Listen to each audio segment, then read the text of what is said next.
Join us on the Path Radio Mix online. And to get there, type in thepathradio.com.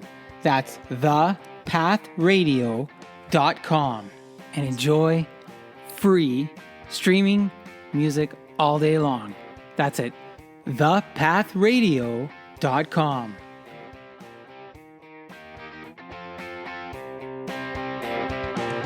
All right, now let's get to the main show, the Monthly Social Podcast, with me, your host, Guido Perino, as you go on with Guido.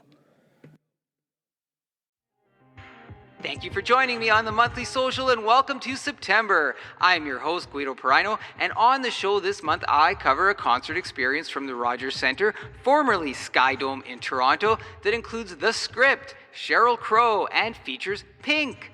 Then I welcome our feature music spotlight with multi-hit Canadian artist Biff Naked as we look at her perseverance from New Delhi to Canada, recently playing at the Sobe Stadium in Toronto, and her new album, Champion. Then I welcome Dr. Jonathan Sue in our self-help spotlight, who tells us how to overcome knee pain in just 6 minutes based on experiences he learned from being a doctor in the Army.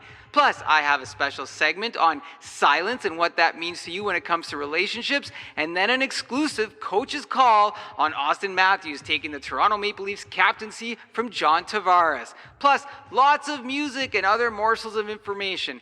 Glad to have you here from wherever you're joining us in the podcast universe. But if video is more your thing, check out the video versions of the show at youtube.com/@ The Monthly Social. Happy to have you subscribe to both. Now, let's go. But first, a word from one of our friends of the podcast, Johnny Prosciutto. Johnny Prosciutto, artisanal, Italian, homemade products. We make it like our grandfather, or as we say, nonno. Naturally cured, old-fashioned, and delicious. Order online at johnnyprosciutto.com. And we deliver right to your front door, where the only thing left for you to do is enjoy it with your friends and family. That's johnnyprosciutto.com.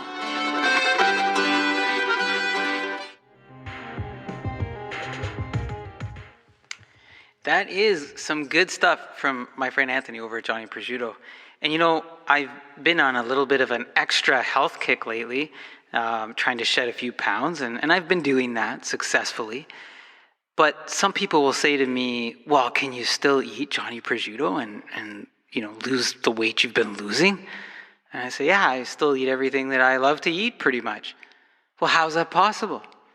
I said, well, it's just quantity and when I choose to eat it, you know. I don't eat late at night and I don't have a whole salami by myself, but I still enjoy it. I've been enjoying some of the cacciatore sausage, putting a few slices in an omelet in the morning. So quite versatile, keeps well. So try that out. Other things have been going on. I wanted to cover off. Here we are in September, but I just went to a concert at the Rogers Centre in Toronto, where I saw 3 bands. I saw The Script, Sheryl Crow, and Pink. But before we get to the music, I want to talk about the ride to and from the venue. I want to get the ride out of the way because it was probably my least favorite part of the whole thing. To and from. And so, you know, you're trying to figure out in Toronto because it seems like every highway, side street, sidewalk is closed or reduced to nothingness in terms of lanes. So on the way down to the Rogers Centre, we're trying to figure out what's the best route to take. And we've eliminated public transit because the public transit, you still have to get to a station and you still have to make it there and back. And it just doesn't seem always reliable. And sometimes, depending on the time of day, doesn't feel entirely safe either. There, I said it. Got that out of the way. So anyways, we plan this route and we say, okay, we're going to take the 400, the 401, the 427, parts of the Gardiner, and eventually make our way down to some parking area that's close to the venue, which is the Rogers Center, and I still sometimes call it the SkyDome. Not sure why we got away from the SkyDome. I like that name. SkyDome. Made sense. So the ride there was not an enjoyable ride because as you continue to make your way into the city, the fewer lanes there are. It's just more reduction. And then it doesn't help that, people lose their courtesy, perhaps, when they're driving, lose their kindness, lose their temper, perhaps, maybe all of those things. But that was the ride there, and it was okay for Toronto. It still took far too long, but it was better than the ride after the concert. Because after the concert, we said, well, should we go back the way we came from? Because there's this one little area from the Rogers Center to get back onto the Gardner and the 427, and I've talked about it before on the show. It takes sometimes, 45 minutes to go about 600 meters. And even though there's an alternate route around that, the police close that alternate route because it's too close to the Rogers Center, and so this one area gets completely congested. So we say, maybe it's not a good idea to do that. Maybe we'll go back the other way. We'll go down and take the DVP, or what's called the Don Valley Parkway. And so we start to make our way there, and of course the streets are congested. It takes a little bit of time to get there, and we get there and we think, we've made a great decision. Until the person on the radio comes on and starts talking about road closures and ramp closures, and none of it is actually making sense, because as we're passing some of these things, it's not what's actually happening. But the part that is worse is that, the DVP, that whole area, starts going down to 2 lanes, and then eventually 1 lane, and then it opens back up to 2 lanes. But as we're listening to the radio, we're getting reports that the other road that we didn't take was down to 1 lane, and 3 lanes were closed, and so it was even in far worse condition. So we thought we made a poor choice by going DVP, realized we made a good choice that we didn't go the way we had originally come there. So if this at all sounds confusing to you in terms of roads and which roads and road closures and how many lanes were closed and how many were open, that is exactly the experience we had in the car. And I don't do well in these long rides. I get a sore back and stuff and suffer for it. We did eventually make our way home, but that was the least enjoyable part of the whole experience, was getting to the event and getting back from the event. When it comes to the Rogers Center itself, and I've been to a few different places now, in the last few months to see what has it been going on, what's it like. It was easy to get into the building. There wasn't long lineups. There wasn't delays.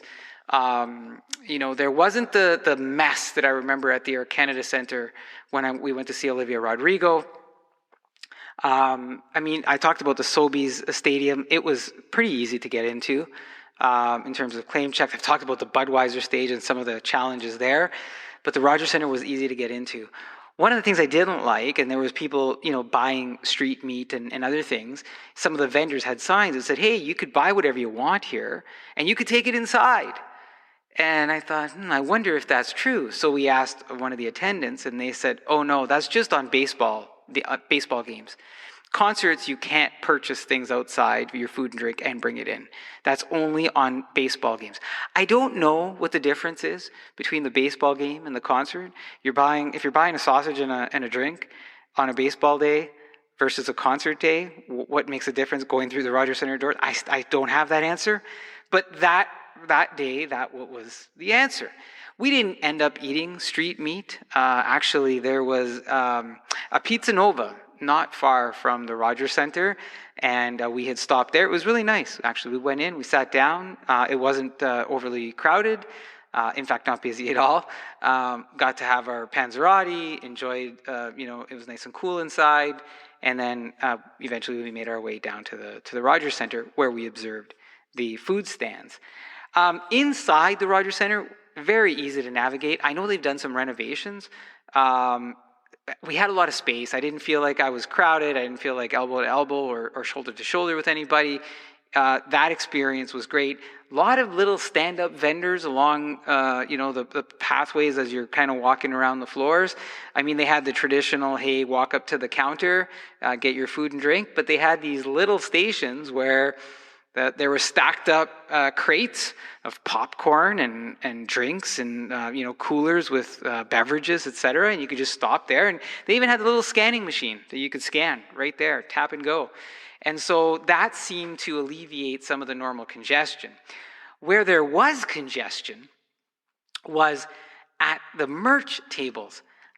I couldn't believe the lineup for merchandise.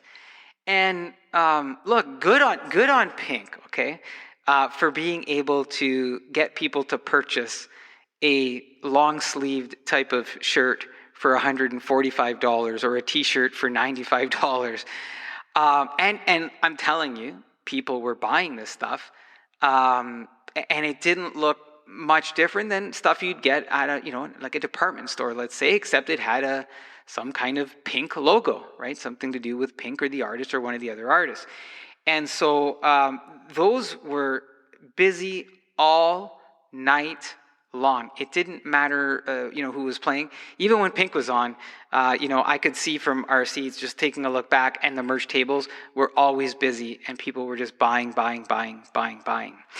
Now, in terms of the where we sat in the 100 levels at the Rogers Centre, and when I got those tickets, I thought, this is a good place to sit. Going to enjoy it.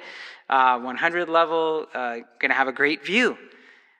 Here's the problem, the proverbial problem. Here's the problem with 100 level seats at the Rogers Centre when you're going to see a concert. To get to the floor, everybody has to walk down the 100 level stairs. And so, if you're sitting in an aisle seat next to the stairs that are going down to floor access, and you're sitting on the right side of that runway down to the floor access, you are going to see people walking up and down all night long, from floor access back to the top to get their whatever it is that they're getting, all night long. And so, in a way, it's a partially obstructed view, because you're from your seats, you have this constant flow of people. And you've heard me say before on other shows here, when I talk about the opening acts, and I say, go see the opening acts. I'm going to talk about that in a little bit. Go see the opening acts. But this constant flow of people, and there's this constant flow, and the amount of food and beverages that each person is carrying is phenomenal. I'm recalling some of them. A person carrying 2-foot-long hot dogs and a beer. Having a popcorn bag under their arm at the same time. Look, if you're getting it for somebody else, I know it's going to put another person in the aisleway, but maybe you got too much to carry, and you should rethink that. And if you're not getting it for somebody else, maybe, I get it, you don't want to do the extra trip, but 2-foot-long hot dogs is a lot of hot dogs, man. Anyways, I'm not judging. I'm not judging the hot dogs or the purchases. I'm just saying I saw a lot of people carrying a lot of beverages and food, and the flow was nonstop. So instead of purchasing 100 level seats where I had them ever again, I will either purchase them on the other side of the aisle, so I will still sit on an outside seat, but I'll sit on the left side of the aisle, so the people are passing me by on the right side, or I will get 200 level seats right at the edge of the rail to have that closeness and not worry about anybody coming through.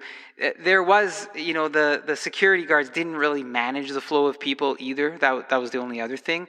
So, you've got opening acts and you've got people playing, the bands are playing music, and it was just a distraction at times. We did have some reprieve when Pink came on. There seemed to be less flow, but there was still some flow. Now, as far as the acts themselves, the script, the script was the opening act. And here's what I love about this. You go see an opening act, and usually one of two things is happening. They're usually new, and they're promoting, their music or their new album, or they haven't played or live in a bit, and they've got a new album coming out, and something has happened, and they want to advertise it. And so these opening acts come out and play, and they just come out and play, and they play their hearts out. They play like it's the last show they're going to ever play again, because maybe they haven't played in a while, or maybe they do want to play again and they're just loving the moment. But they just play their hearts out. And I love the passion, and the script came out, and that's exactly what they did. They talked about having lost a band member. They played, just played their music and left it all out on the stage. And it was a great show. And they did release a new album. So check that out, because, the music is going to be good music. The next act, which I call the anchor act, and the anchor act at this concert is Sheryl Crow. And Sheryl Crow comes out and plays rock and roll music the way that Sheryl Crow can play rock and roll music. And look, after all these years, she's still playing her songs from years ago albums, and she sounds just like the albums, which is phenomenal. So she goes and puts on a show, which, I would just go see Sheryl Crow as a show unto itself. And so I'm still bothered by the people walking up and down the aisle, because I'm thinking, this is Sheryl Crow, and man, be in your seat and listen to this, because it's a real treat. And of course, Sheryl Crow has some new music as well. But what a way to get the crowd ready for Pink. If Sheryl does a show on her own somewhere, I want to go see that at some point again, just so that I can enjoy Sheryl Crow music, because her straightforward rock was great. Look, Pink. When I get to Pink, her show was phenomenal, and there were so many phenomenal things about it. The music was great. Her acrobatics were wild. The theatrics, the stage, it's a tier 1 experience, watching Pink and then listening to her music. But what struck me was, in between the songs, her conversation, some of the personal insights you got. And look, I'm not naive. I know when she does shows, she shares that with audiences, at different cities, etc. But the way she speaks to her audience, she draws you in and makes you feel like you're hearing it for the first time. And she makes that connection. And she does walk around, and she does make that connection with people as she's performing. And I'm going to talk to Biff Naked later on in a segment that's coming up. And that's one of the observations I had with Biff as well, the way that she interacts with the crowd. And we're going to talk about that, so stay tuned for that. But just closing out on Pink, it was a phenomenal show, and I know I've used that word. Again, it's a show that I would see it again, because it's so entertaining through and through, and she's just so organic with people. So that is the experience I wanted to share with you, from getting to the venue, to some of the food, some of the things that we observed, the experience at the Rogers Centre itself, and of course the performances, which I thoroughly enjoyed. And if you get a chance, I would recommend checking all 3 of those artists out. Now let's get to the rest of the show content, because I do have a packed show. And remember, if as you're listening to the audio version of this, I will have video versions of interviews with the guests over on youtube.com/@themonthlysocial. So you could check those out. There's a whole bunch that I just posted recently, but there's more coming from the shows and segments that I'm doing right now. So let's get to our next segment, and we're going to kick things off. We're going to stick with music, and this is my interview with Biff Naked. Hello, everyone, and welcome to the Monthly Social. Canadian Music Spotlight. I am your host, Guido, welcoming a Canadian treasure. You've been charmed by her, hunted vampires, flown with crows, gone psycho, rumbled, went on space adventures, and even sang Christmas songs. Now she's a champion. So let's rock and roll or die and find out more about our special guest, Biff Naked. Thank you so much for being here, Biff. How are you doing? Wow. What an intro. Hello. Hello. It's such a pleasure to be here. Now, the pleasure is ours, and that's what the intro is all about. Biff, where are you chatting with us from today? Well, I just got home from Alberta, where we were touring around doing shows, and we're very excited to be home. This is the best time of year.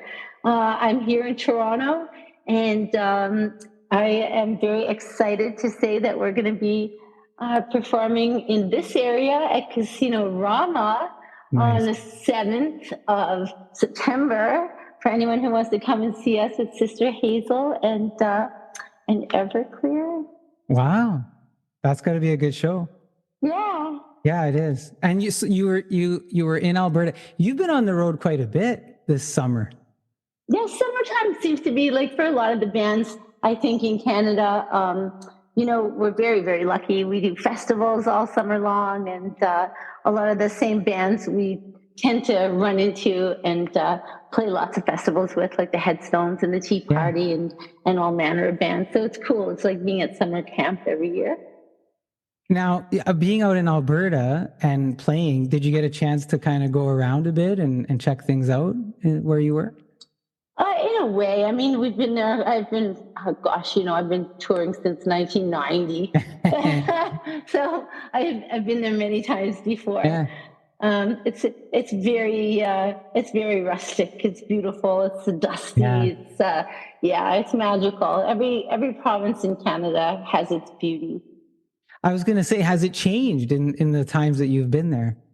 Oh, certainly. I think every place definitely has. Even Toronto itself has changed in the 6 years that I've lived here. It's changed a lot. Well, we're talking about you being in all these different places. You spent some time in Kentucky in the United States, and then eventually you made your way to Winnipeg. Do I have that right? That's right. Yes. My dad moved us from Kentucky, from Lexington, to Dauphin, Manitoba, which is Canada's national Ukrainian capital. And then we finally moved to Winnipeg, where I went to high school and my first year of university. Now, do you have a favorite place in Canada or North America from all the traveling that you've been on? Oh, well, right now it's definitely Toronto, of course, because there's cardinals here, and I love cardinals so much.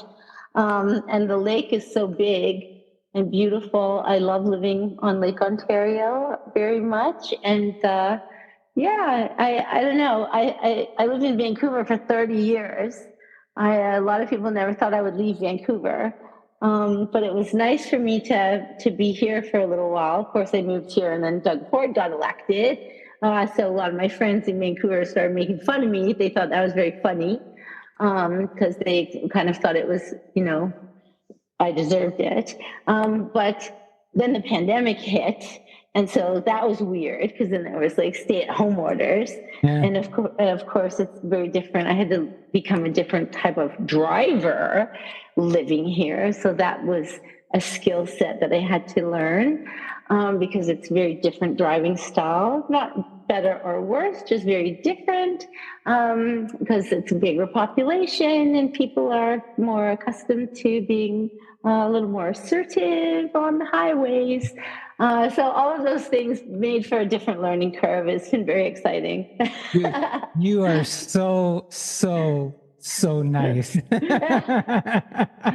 been very exciting. So nice. But hey, Toronto wins and GTA wins. We've got Biff here with us.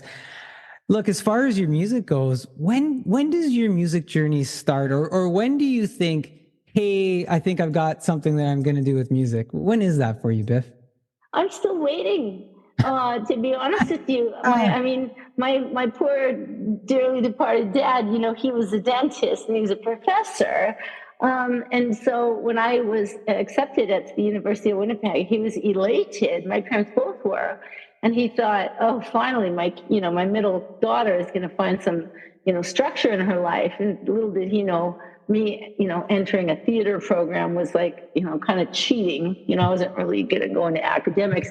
And of course, that all just went to garbage as soon as I got into a band in my first year of university. And I was like, this is great. Hits all the marks for me. Yeah. I get to use my poetry and write lyrics. I get to be on the stage and be a performer. Everything works. And I dropped out of school and went on tour. And I am still waiting to return to university and finish my degree, which, of course, I have honorary degrees now, which, still can't get me a professorship anywhere, much to my parents' chagrin. But, the thing about it is, I find that being in the arts, I love it. It's just such a wonderful life for me.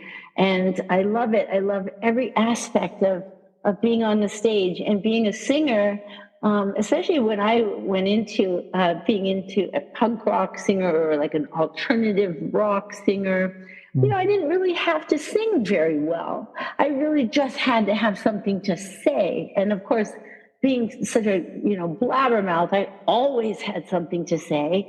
So it was perfect. It was a perfect fit. I didn't really have to know how to sing or carry a tune. I didn't have to read music. And it just worked, and I loved it. And I loved performing, and I still do. I can't imagine doing anything else with my life. Now I kind of envision that I will even expand further, as I get older. I think of more things I want to do. I want to expand and do choreography with my singing, and I want to do all these other crazy shticks, which is kind of outrageous. And I don't know if I'm actually losing my mind at the older I get. But I think that, being in the creative arts in any way, shape, or form is a fantastic life for any creative person, whether you're a writer or a painter or a dancer or a singer or anything. Look, that sounds inspiring, actually, to be honest. And you're talking about, career length and artists and the things that they do or don't. I love it that you're saying, I want to expand and do something different, because sometimes we sit here as fans, we sit here and wonder, what are they doing? What are they working on? We're getting and we don't want the same old thing. We love the older stuff, but we love to see the change and the evolution and the what's next. Listening to you sort of describe some of the things you've done and want to do, what defines your journey in music? What would be the defining thing for you so far? I think that I'm still trying to search for that with every record. I think that it took me 15 years to put out a studio album because really the digital age and streaming basically in many ways was very freeing for so many artists. People thought that it was like, people really do bemoan it, like, oh, how awful, oh, this is such a tragedy. And I just kind of go, really? Wow, were you really making all that much money before? Because I don't know about these other artists, but, we basically only get paid to put butts in seats. Yeah. So we always relied on touring. And that's really, that's never changed. And it doesn't change. And we still rely on, selling CDs or cassettes, because people now, they still want cassettes, things that are tangible that they want to, touch. And, you just have to be creative and have faith in your fans that they're going to be willing to buy the quirky little weird things that you are willing to sell to them that are special. I think that, streaming is actually a way that someone in, East Africa can actually hear your song, and they wouldn't have had that opportunity 30 years ago. So I think it's actually magic. It's actually absolutely magical. And a young artist today would never have had the opportunity to get their music out there, whereas today they can. And so I think that it's really an amazing time, not only to be alive in the world, but to be an artist, because you just never know. The sky is the limit. And, we can sit there and go, well, anyone can be a great singer now because they have all these digital tools. And, well, Aretha Franklin or the Rolling Stones, they never had auto tune. They had to work very hard. And yeah, you're right, they did. And so did we. And we had to sing the line 100 times. Yeah. And now, they don't. How awesome is that? Yeah. Are you noticing? You're noticing a different reach now at your fingertips. It sounds like.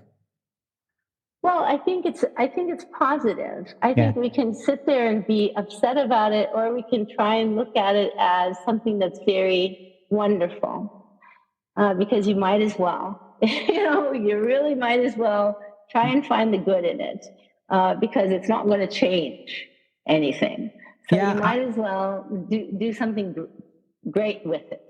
I mean, I love it. I think it's great. I find it easier access to the artists that I love and to get more from them than I ever did before. But having said that, Biff, I still like to have that thing in my hands, the T-shirt, the CD, the cassette. Yeah, it's right. It's awesome. I still like it. Like, and I'm now at the point where I will download the digital version, but I feel extra special when I get that hard copy and I still have the CD in my hand. So I maybe I'm weird, but that's okay. That's okay. Yes, it is okay. And you know what? Mostly artists are all weird too. There we go. I think they appreciate it. So look at as we're talking about you, where you've been, some of your insights here. A lot of folks who I said, I'm going to have Biff, she's going to be on the show. A lot of folks wanted me to ask you questions and they're getting excited about it. It's probably out there somewhere, but when did you adopt the name Biff Naked, and what leads to that? Oh, well, Biff is a nickname I've had since about the 8th or 9th grade. It was a nickname for Beth. Someone mispronounced my name. That's really as simple as that. That's how it happened. And Biff Naked was the punk rock stage name that I got to have, because everyone else had a cool name, all the guys that I knew. And, I was a girl. I wanted to be precocious. I wanted to be provocative and memorable. My very best friend in the world was an exotic dancer. And so, it just made sense. We were like, little, provocative girls. And that was my stage name. Biff Naked. So, yeah, that was mine. And it stuck. And all these years later, that's always been my stage name. That's amazing. Just for something I'm always amazed with that. Something so simple. You created this identity around it. And speaking of identities, one of your most popular songs, Spaceman. Who's the Spaceman? You know what? It was me writing a song on acoustic guitar with my manager in I think it was about 1994 or 95. It was the first song I ever wrote with him. He was frustrated because I had all these, heavy metal boyfriends, these death metal boyfriends. I don't play guitar very well, and I'm terrible at piano. So I always kind of am at the mercy of whomever I'm writing with. And these guys were just like writing this death metal or thrash metal. And I thought it was fantastic. And I was like, oh, listen to this guy wrote this song with me. Listen to my lyrics. It's just so fantastic. And he was just like, this is awful. No, sit down. Let's write this song.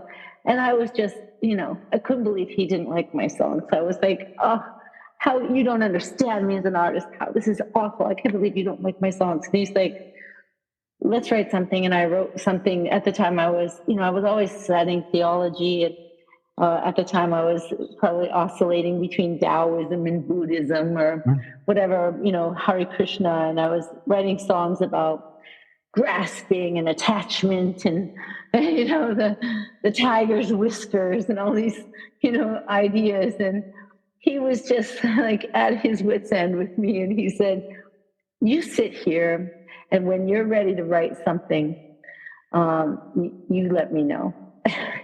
I'm going to go and get a coffee, and I'll be back. And I couldn't believe it. I just felt so persecuted. I just couldn't believe it. I was beside myself. I just felt terrible and just so forlorn. And he left the room, and I was just like, I just can't believe my luck. I hate this. I hate my life. I'm so hard done by. And I just thought, if I could be abducted by aliens right now, that's all I want in the world. I just want to escape. And I just thought, Spaceman, if you can hear me, come rescue me. And I thought, Spaceman, rescue me from this. And that's how I wrote the song. Wow. I wanted to get out of there. And I wrote it. And he came back, and I sang it to him to the riff that he had written, and that was it. And he came back, and we wrote the song, and that was Spaceman. It was my Calgon take me away moment. Wow. Yeah, and it stuck, and that was it. And that was the first song we wrote for Ibifficus, the record. That's wild. That's wild. Again, just, a circumstance, and it becomes a key moment in your career. Now, look, there's some artists who say, you know what? I wish I'd never wrote my most popular song, because fans always associate me to it. They always want to hear that song, or they get kind of locked into that sound. I've seen you perform the song live, and it sounded fantastic. The fans did go pretty wild. You look like you really enjoyed doing it. How do you feel about performing it? I love it. I love it. I love singing it. I love singing Lucky. I love singing I Love Myself Today. Tango Shoes. I never get tired of those songs. I sing them every show. There's a time when I had come back kind of from, there was a period when I had gone through chemotherapy and radiation, and I had to kind of take about 6 months to a year off of touring. And when I had come back from doing shows and started doing shows again, I felt really self-conscious and weird. And I really didn't want to play those songs. I felt like my voice had changed. I felt really not in 100% health. I felt really vulnerable. And I certainly didn't want to sing those songs because everyone was so familiar with the song. Right. I felt like they were going to be able to detect that I wasn't feeling 100%. And so I just really didn't want to perform the songs. But, eventually I felt better and sang them the same. So with that one little hiccup, I think other than that, I've always loved performing them. That's awesome. And I always will. Yeah, I love it. That's awesome. No, it's good to hear, because sometimes, like I said, some artists are kind of like, oh, I wish they'd listen to this instead of always wanting this. Now, look, I saw you play live. I saw you this July at the Sobeys Stadium in Toronto. Cool. And it was Big Shiny Saturday. What a hot, it was so hot. So hot. Look, your show, your segment was spectacular. You came out, you rocked the crowd. You like took control. Now I had my girls with me. One is 16 and the other is 13. Oh. And at the end of the night, they said you were their favorite of all the bands that they saw. Oh, that's nice. Does it surprise you that you draw across generations? Yeah, and I'm really happy. I'm really glad and happy. That was a perfect example. There was a lot of people pointed out to me, you're the only girl on the bill. They put you on first. Every other band gets 90 minutes. You get 30. Yeah. And I kind of shrug and go, yeah, so what? So what of it? And they're like, aren't you mad? I go, no, I do 4 hours of autograph. I do a 4-hour autograph lineup. And I do selfie with every person. And I sign autographs. That's the best part of my night. You know what? It doesn't matter to me that I'm only doing 30. I would like to see all the bands myself, but you know what? It's okay, because I'm able to then do my lineup and meet everybody that wants to talk and wants to do a selfie. And it's always really emotional. And I'm getting to meet other people that have, come with books, and they come with their CDs they bring from home, or they come with their stories, or they're wearing breast cancer survivor shirts, and we get to share a little cry. And it's really, it's really touching and it's meaningful, man. And I love it. And I love it. So I always look at it as something very special. So this doesn't, what you just said, none of this actually surprises me because my girls are pretty intuitive. And one of the things that they said they loved about you was how in between your songs, you had this sweet, gentle voice that you acknowledged people, that you acknowledged fans, the workers, and then other artists. They were just observing and watching and taking in how you were performing in between the songs even. And I think that left an impression on them from what I could tell. But then they also said, then she's doing that and she's so kind and gentle, but then she rips into this song and she's got this commanding voice and there's so many tone ranges and they just thought that the whole package was so special. They wanted to know, where does your roar come from when you start singing, when you sound so gentle when you're talking? Oh my gosh, I don't know. I don't know. I think that it just comes from, yeah, I think that it just comes from practice. I mean, there was a time when we used to do, I'm going to say like 300 shows a year.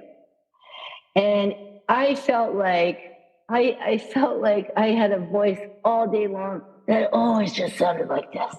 I mean, I could barely talk all day long. And it was like all day long. I had a really raspy, hoarse voice. I thought I would never get my voice back.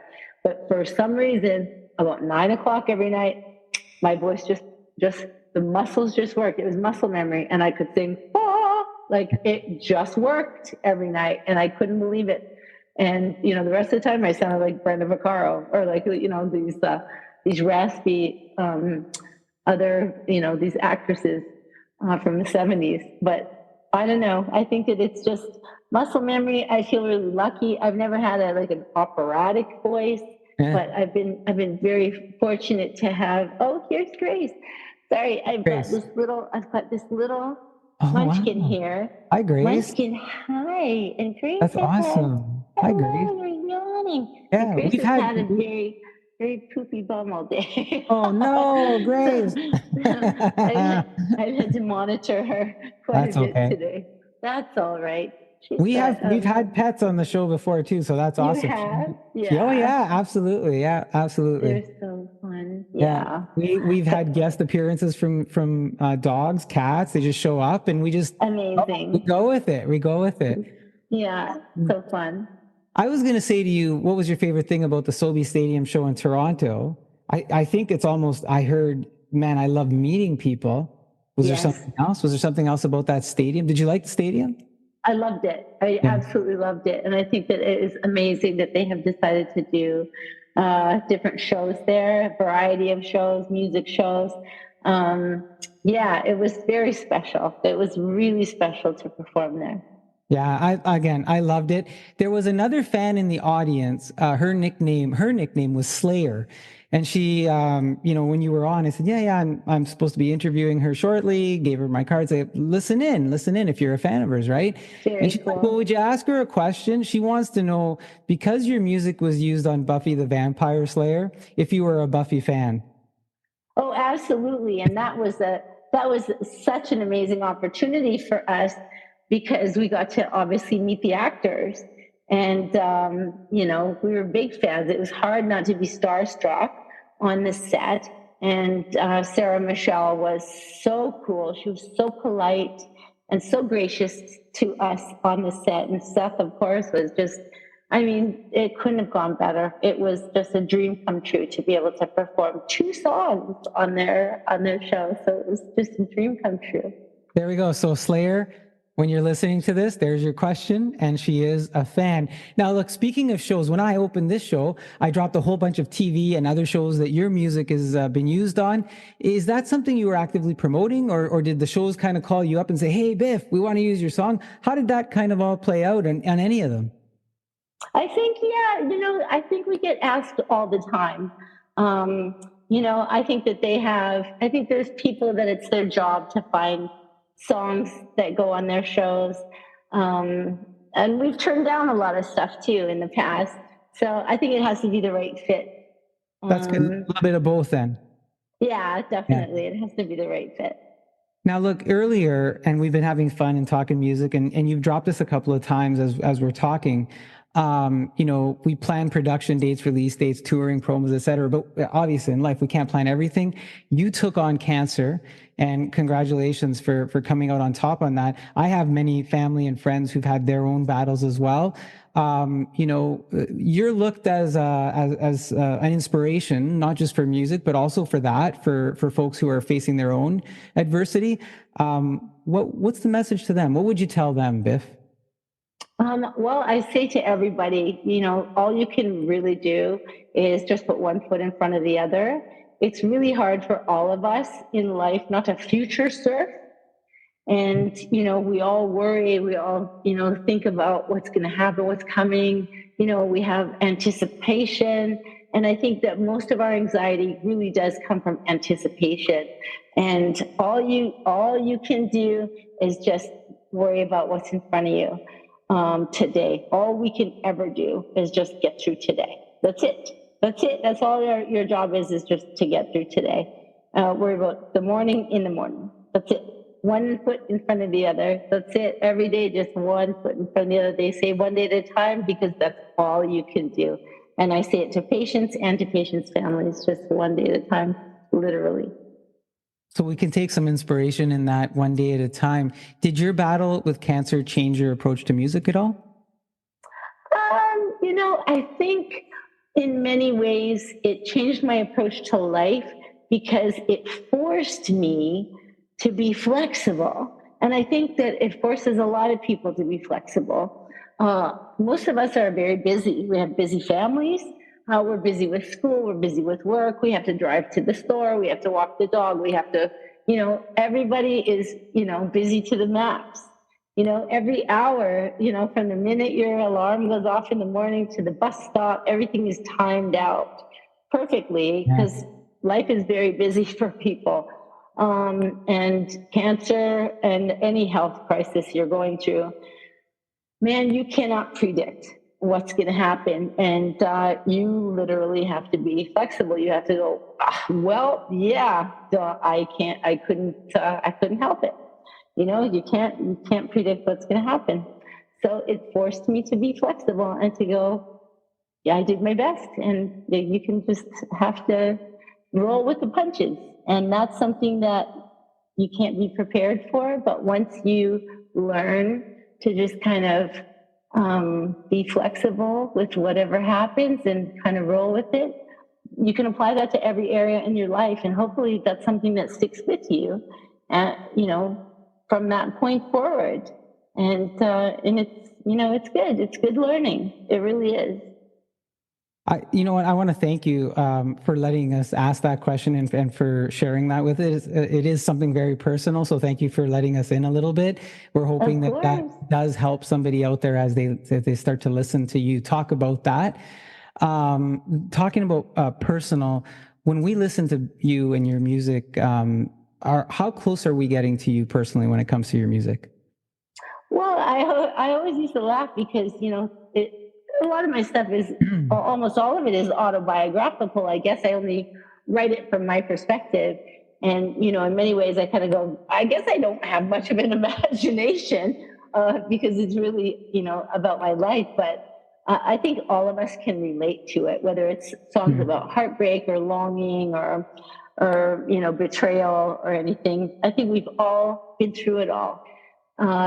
And even though people are from different walks of life and different tax brackets or socioeconomic brackets or different upbringings, everyone has really experienced the same things, whether it's falling in love or heartbreak or loss.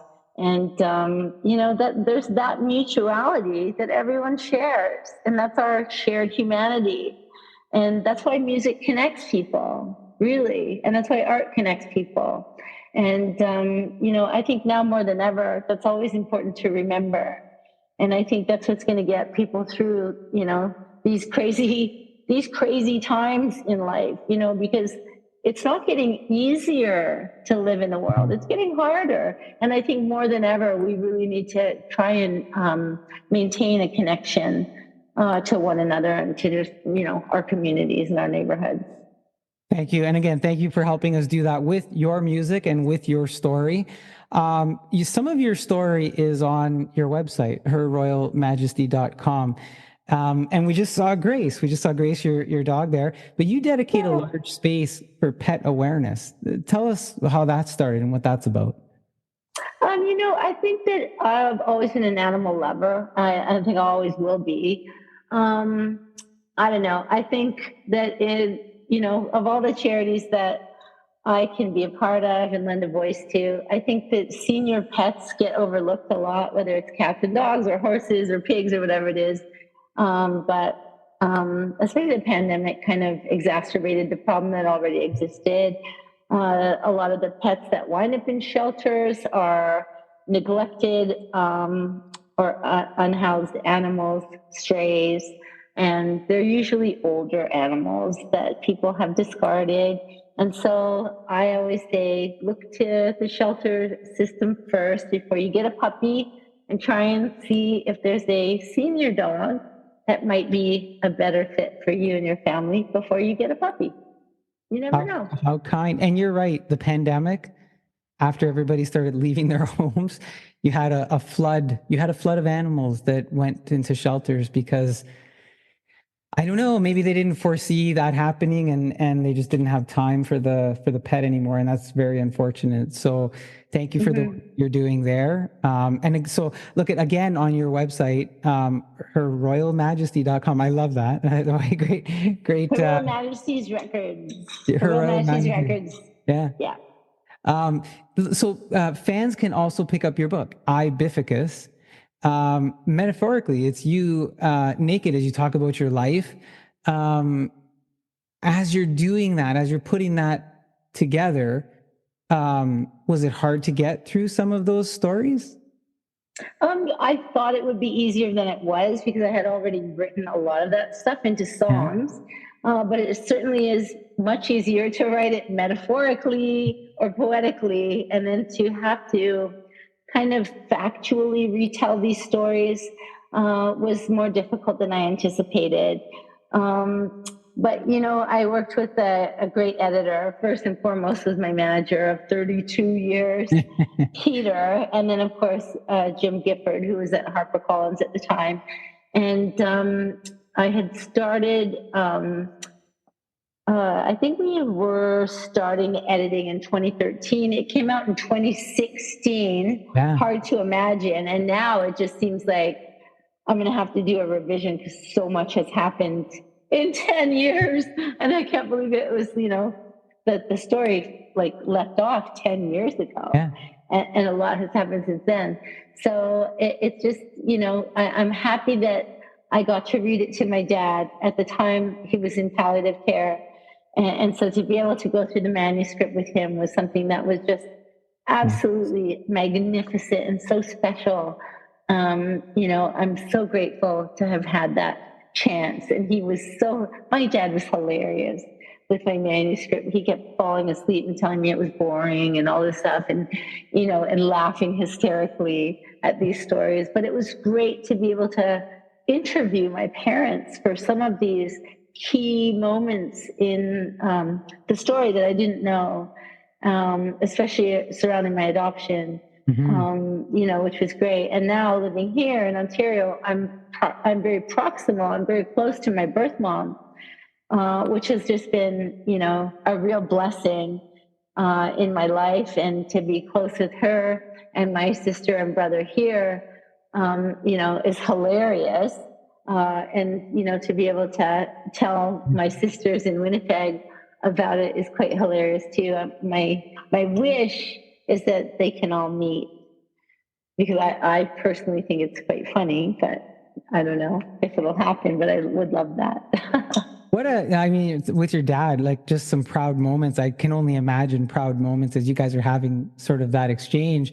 And you've given us even some more tidbits, if anybody hasn't read the book, to kind of check it out, because there's some, there's just, the stories are intricate, and, I think folks can relate with them on different levels. And you just kind of said, are we going to get a revision, Biff, soon? Or are we going to get some add-on chapters? Or I think so. I think that there's definitely going to be another book coming. I have written a book of poetry Cool. that is going to be coming out. I don't know when. Okay. Okay. I have too many projects at once, so I think we're going to work on the documentary right now. But eventually there'll be a revision. Tell us about the documentary. So the documentary they've been working on for 3 years, and I don't know what to expect. I haven't seen any of the edits. Jennifer Abbott is the director. Most people know her from The Corporation, and she has a magnificent documentary also called The Magnitude of All Things, which is a beautiful piece of film that is probably still up on the NFB website if you wanted to go look at that. It is an interesting piece of art that really shows the parallels between climate grief and her sister's death from breast cancer.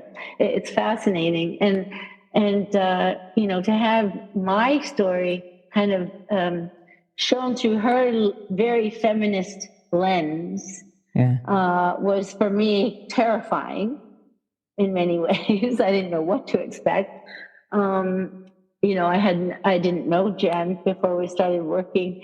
And of course, now I'm, deeply in love with her and so grateful to Electric Panda for, working with her and of course, choosing me as a subject for a documentary at all. I mean, it was very humbling that they wanted to do that. So I don't know what to expect. We were going to have it by TIFF this year, but I think it'll be next year for sure. Maybe by Sundance, but by TIFF for sure next year, 2025. So we've gone to Europe, we've gone to Mexico, we've gone on tour, and we have done a lot of filming. Yeah, I don't know what to expect. There's so many things that we got to look forward to here. We got maybe a book revision. We got the documentary. Look and on your website, you also have all your music available. But in 2023, you released Ibifficus 25, where you commemorate 25 years of your iconic Ibifficus album.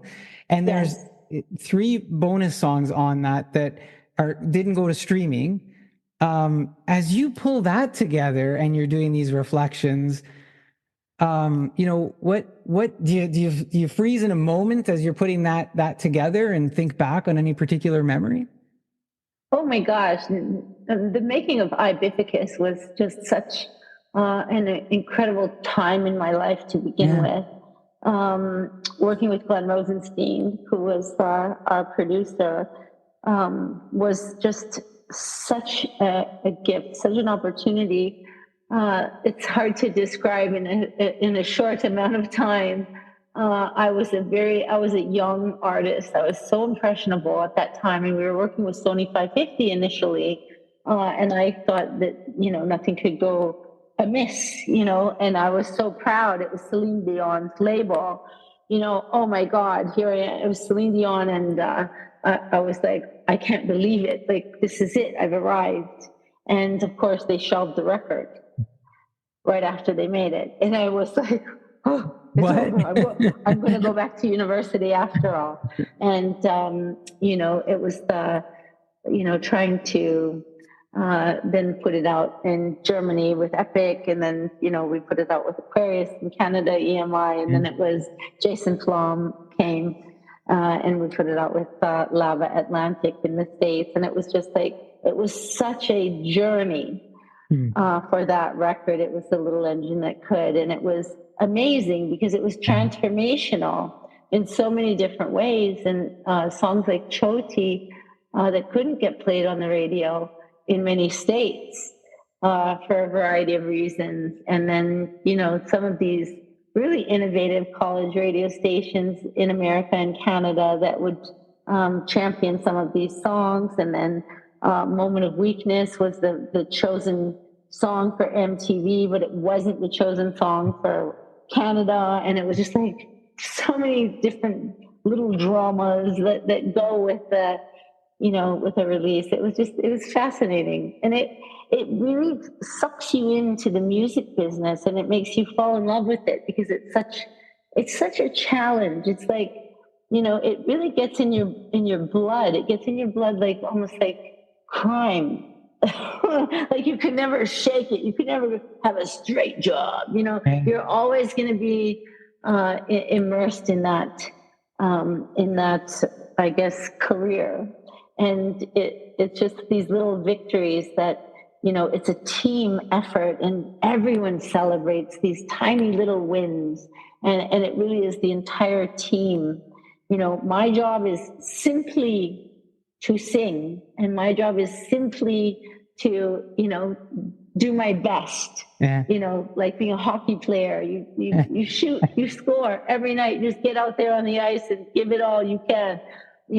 That's just one person's job, and there's so many other jobs that go along with it. And it's just, I've just been really lucky. It's just been so fantastic, and Vivic is just, it keeps going, and Yeah, it's just, it's so much fun. like you said, it's a transformational record for so many Yeah. reasons, just beyond the music and the journey of the record, and then to be able to celebrate it with that release and the three extra tunes. So we'll have to check that out too. Now you didn't stop; you kept going with music. You released a new album, and you said you hadn't done that quite in a while. It's called Champion. And I kind of threw in a line at the beginning of the show from that song, Champion. But who's the champion? What's the story behind the album? So Champion really is, it really does kind of showcase, I guess, the triumph that I do feel, not just as a person, but as a woman. I'm in my 50s now, and I still feel like I'm just beginning many, many times over, whether it is the beginning of a tour, whether it is the beginning of writing a record, sometimes the beginning of relationships. And, this record is a victory that we even put it out.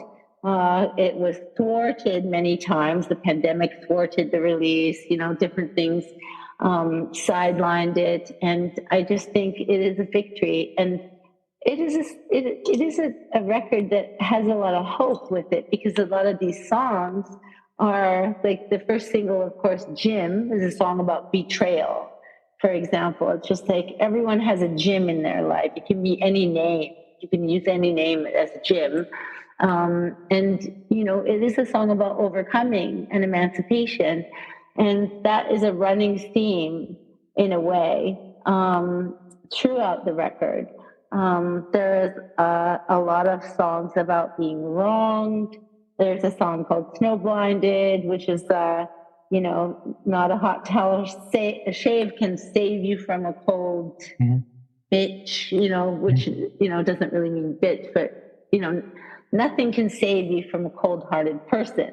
Yeah. Ultimately is the song. And so that this theme is like, you really have to like pick yourself up and keep going, ultimately is the running theme here. And you do, and the boxing gloves are kind of the look, because it's, we come out swinging, but also we have to keep fighting every day for what's right, fight the good fight, but also, fight for our love. We have to fight for one another. We have to keep fighting, for the victory, for the little guy. You know what? It's a great album. If folks check it out, I really enjoyed it as well. I love the song Champion. I do. There's so many, yeah, there's so many wonderful lyrics, and I love your cover as well. Look, you've said a couple of times, you feel like you're just beginning, or you feel like, you're just starting and you're not. Are you, you're still out there looking for something, the next thing, or the next thing to do? Is that because you're not 100% satisfied with everything you've done so far, or you're just the type of person that says, I'm not done, man. I got a lot of stuff that I want to give you guys still? Oh, I love working. I love creating. Yeah. And there's always more to do. There's always more create. There's always more to, yeah, because there's just always more to do. It's fun. We love creating. We love songwriting. Um, it's like anything. It's like anyone who draws or doodles. We love it. We'll never stop. You just have all these points of inspiration, whatever it is that you seem to touch, whether you're overcoming something personal, in your life of different variety, or whether it's your music. And, you've mentioned a few times, inspiring other women, and celebrating them as well. This album, and I said, I like Champion. If you said to somebody, or if somebody said to you, I only have time to listen to one song, which song would you let them say? Just listen to this one, please. On this record? Yeah. Oh, that's so hard. I know, I'm sorry. Oh my gosh, I love so many songs on this record. Yeah, I would, well, yeah, something I'm like, oh, see, I would say Champion, but then I also say Never, No, Never. I'm very attached to that song. I'm very attached to the second song. I'm very attached to it because I go through phases of having a favorite. Yeah, I would say Champion, but then I would also say Never, No, Never. I do love that Okay, song we've got really a much. 1A and a 1B, and they're interchangeable. Yeah, they are.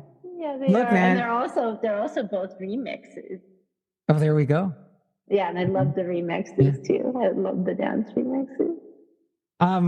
That's awesome that we've got the originals, we've got the remixes. Yeah. It's an exciting album. You're touring, you're back in Toronto. Look, I don't know if I've missed anything because I had so many questions and so many fan questions. So look, I'll do this. I want to thank you for being here because I know I do this all the time. I take up a lot more time than everybody says, okay, we'll do it for this. And then I just ask so many questions. So I'm sorry for that, but thank you for being here. Is there anything else that you would like to leave us with before you run away from me? I really appreciate your time, and thank you so much for arranging this. I know it was daunting. I'm glad that we finally were able to do it, and I really appreciate it. I hope we can do it again. Yay, I would look forward to that. That is Biff Naked, who bears it all in her book, music, and on stage live. She may be coming to play near you any day now, and in your moment of weakness, she's not only a girl, but a super beautiful monster. Look, don't wait for the spaceman, and don't stay in your lane or you'll be raging inside. Cure your twitch and go see our Canadian champion. I'll have Biff's links in the show notes. You can check it all out. Thanks, Biff. Take care, and I look forward to catching up again. Me too. Bye. How do you not follow that up with some Biff Naked music, right? And given our conversation around Spaceman and the story we heard, let's do that. Here it is off of her I Bifficus 25 commemorative album. Here's Biff Naked with Spaceman.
That is Biff naked with Spaceman from her I Bificus 25 commemorative album, available on her website. I'll have it in the show notes. Of course, you can listen to it on thepathradio.com and through all the different streaming services. So check that out. More from Biff a little bit later on the show, so stay tuned. Now, let's get to our self-help segment of the show. And I've got for us Dr. Jonathan Su, who's going to talk to us about his 6-minute knee pain cure. Let's have a listen. Hello, everyone, and welcome to the monthly social self-help spotlight. I'm your host, Guido Perino, bringing you into our self-help segment and a focus on physical health with Dr. Jonathan Su, who's going to talk about his 6-minute knee pain cure, among other health tips. Thank you for being here, Dr. Su. Welcome to the show. How are you? I'm doing great. Thank you for having me.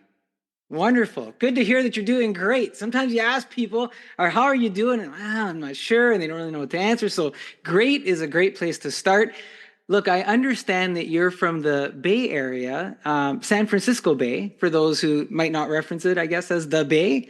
Can you maybe tell us a little bit about your typical San Fran day? When it comes to maybe routines, traffic, things we might all do in our daily lives. Yeah, sure. So I have a 4-year-old and a 6-year-old boy. So I get up pretty early to get some personal time to do some work, to exercise. So I get up pretty much about 5 o'clock every morning these days. And then after that, I get my boys up. We get them ready for school. My wife drops them off at school, and I see patients all day until I get home around 5 or 6 p.m. in the afternoon, in the evening. And then, it's dinner time, playing ball with the boys, and then putting them to sleep. And then I do some more work after that. So almost a pretty routine family day that we might all, be accustomed to if we've got kids and have to do our work and take care of the family, right? Yeah, sounds like it. Yeah, pretty much. Yeah, right on. Good to know you're among the normal, right? Sometimes we hear doctor and we think, oh, geez, I wonder what a doctor does during the day that we don't do or whatever, right? But same family life, very similar. That's good to hear. Look, I started addressing you here as Dr. Su. Perhaps share with everyone your areas of expertise as a doctor that, as I ask you questions today, that you might reference. Yeah, sure. So I'm a physical therapist by trade. I have a doctoral degree in physical therapy. I've been a physical therapist for about 15 years.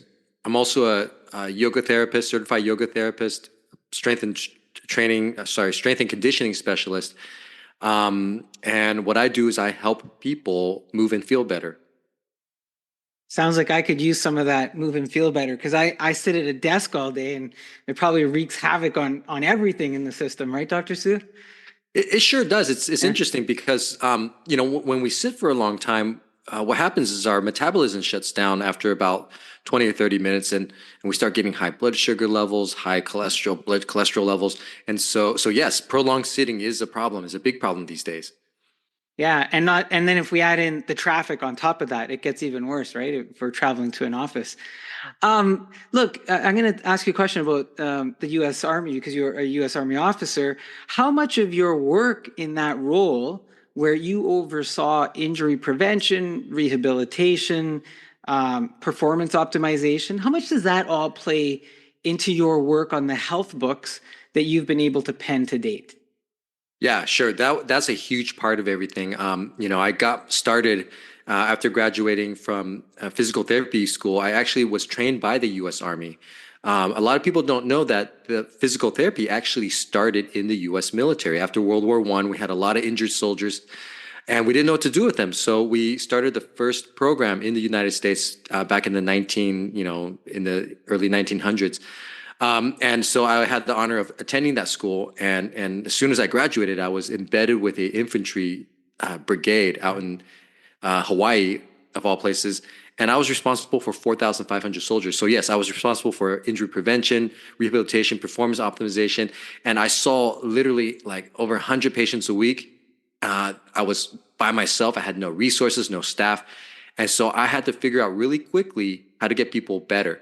And that is a huge part of what I do today is, how do we cut right down to what the person needs the most to help them recover? It sounds like there's a psychological component too to all of that as well as you're dealing with people, eh? Oh, absolutely, yes. So later on in my career, I went and got a master's degree in counseling psychology because of my experiences in the Army, seeing these people with PTSD, and they showed up with pain issues that just didn't make any sense. So I started realizing that, hey, pain is also a psychological. There's a psychological component, there's a neurological component, and there's a physical component. And we really got to address all three if we really want to help people fully recover. Yeah, you mentioned something about the U.S. Army training you in the field. How does that like I'm up here in Canada? How does that work? Are you in the Army and they send you to a school, or is that like an Army based school? Yeah. There's a lot of different routes for healthcare professionals in the Army, but for physical therapy specifically, it's actually an Army school. So what happens is, back when I was applying, 20 years ago, they accepted about 24 people nationwide. And so it's a highly selective program. And once you're selected, you get commissioned as an Army officer. You're a second lieutenant. You go through the basic officer leadership course. And after you graduate that, you're sitting in the classroom on an Army base with your uniform on, learning physical therapy for 3 years, getting your doctoral degree. And then it's pretty amazing. And then once you graduate, you start serving the soldiers around you. Now, did you spend? Sorry for asking all of these questions that are Army based. It's just so intriguing all of a sudden. Did you serve stateside, or did you have to get deployed somewhere? So I was, as soon as I graduated, I got very lucky. I got stationed in what I believe was one of the best places in the world, Hawaii. So I was embedded with the 25th Infantry Division out at Schofield Barracks. I spent 4 years out there, and it just so happened that at that time, the units out in Hawaii weren't deploying to combat zones. So I spent most of my time playing in the dirt out in Hawaii and different training locations around the U.S. So I didn't actually get to deploy with the unit. So it was the soldiers coming back, and you were dealing with those folks as well, with those soldiers. Yes. Yes. So what would happen is we would have a clinic when we're in garrison or when we weren't like training or deployed. And then when the unit would go on training missions, we would actually go out with the soldiers. So sometimes we would spend Wow. 10 days at a time out in the field with them, sleeping in tents or just on the ground somewhere or on the back of a Humvee, and we would actually treat soldiers out there with no equipment. And that's a very interesting experience as a healthcare professional, because you're used to seeing healthcare professionals in the clinic, but in the military, there was no clinic. Your clinic is right here on the dirt ground. And so you learn a lot. You figure out like, hey, I don't actually need a lot of equipment. I just need knowledge and, and experience to be able to help people get better. Incredible. Talk about having to be resourceful. So some of that resourcefulness, you've put together a series of books, all of which start with the idea that we can accomplish something in 6 minutes. Before we get into the books themselves, where does the idea or concept of 6 minutes come from? Why six? Why not 4, 8, 30? How do we land on six? Yeah, that's a good question. I think what happened was as I was seeing all these patients in the Army, like I said, I was the only guy out there, only physical therapist for 4,500 soldiers. And anytime someone got a physical injury, musculoskeletal injury, the doctors would send them to me. And by the way, there were like 12 doctors out there and one of me, 12 physicians and one of me. So I was just bombarded. And what I essentially figured out was that if I just cut down the treatments just to the most essentials, essential interventions, that we could get people better in about 6 minutes. And if you think about it, like if you go and exercise at the gym and you're having chest day, right? You might have 2 exercises, maybe 3 exercises for the chest at most. And if you think about the amount of time you're actually putting that muscle under resistance, right? Like 3 sets of 10, how long does it take to accomplish a set? Like maybe 30 seconds. So 6 minutes is actually ideal if you're really trying to drill down to the problem. Because see, what I believe is that if we're trying to solve a problem, we're going to focus on one problem at a time. I'm not going to try to solve 3 or 4 problems, because what happens is, you have longer treatments and all of a sudden the people, they're not motivated to do it anymore. They see it as a burden. And so I figured that with 6 minutes, not only can we help really drill down into a problem, help people solve these problems, but it keeps them motivated and they see a change. And then that keeps them going with the program, because the body takes time to change, right? So things are going to, take a few weeks to really, make a massive change in direction. So we got to keep someone motivated. So 6 minutes was perfect. See, when you put it that way, I think to myself that psychological barrier, if I'm at the gym and I'm thinking to myself at the gym, yeah, if I go and do leg day, and you're right, I break it down. How much time am I really spending doing those sets? 30 to 45 seconds per set. You take your recovery period. 6 minutes doesn't seem that hard, right? And it doesn't, you go, oh, it's not such a big thing, not a big hill that I have to climb. All right, let's talk about your latest book, 6 Minute Knee Pain Cure. Why was now the right time to address knee pain specifically? Well, I guess for me, I suffered a severe knee injury when I was 15 years old, and I'm in my mid 40s right now. I essentially tore every single ligament in my knee. I had a 200-pound linebacker crash into my knee. It bent my knee so badly that my ankle pretty much touched my ear. And I was told by the orthopedic surgeon that I would never be able to be active in my life. By the time I was in my 30s, they said I would need a knee replacement. And so I lived for nearly 30 years of my life, thinking that, I'm not going to be able to be active anymore. And that was a big deal for me because, for me, I need to be active for me to stay mentally well. Some of us, we got to have physical activity to be mentally healthy. And that's me. So, that's how I got into the field of physical therapy. And I got into the field because I wanted to solve this problem. I went to other therapists. I went to, acupuncturists, massage therapists, chiropractors, physicians, you name it. And none of them really suffered the type of injury I had. So they were giving me solutions that were, based off of a textbook, what they learned, not something that most of them experienced. And so I realized that for me to figure out this problem, I needed to go into the field of physical therapy, become a physical therapist, explore, anything that I could get my hands on, like yoga therapy and strength and training, strength and, conditioning, and just try to figure this out. And now that I'm in my mid 40s, I walk around now with zero pain. The prediction that the orthopedic surgeon gave me about needing a knee replacement, having pain for the rest of my life wasn't true. And I figured this was a good time to write this book because, hey, I'm sure there's other people out there who are told a lot of things, inaccurate prognoses by their doctors, and they're sitting there thinking, "Oh my goodness, I'm screwed." And really, I don't think most people are in that boat. Did you feel like when you were visiting those doctors, they weren't listening to what you were saying? Yeah, absolutely. And it's gotten worse too these days. I don't know when the last time you went to see a healthcare professional, but yeah, absolutely. I didn't feel like they were really, trying to give me the real solution. They were trying to give me a cookie cutter solution. They're trying to give me something that they could easily give, 100 other people. And so I didn't feel like they really understood what I was going through, and hence, they wouldn't be able to solve my problem. And so that's what drives me today as a healthcare practitioner is being able to really listen to a patient and really getting to the root cause of their issue. And that's why 6 minutes is all you really needed. If someone understands your problem, they could give you the actual solution, and it shouldn't take a long time to start noticing changes.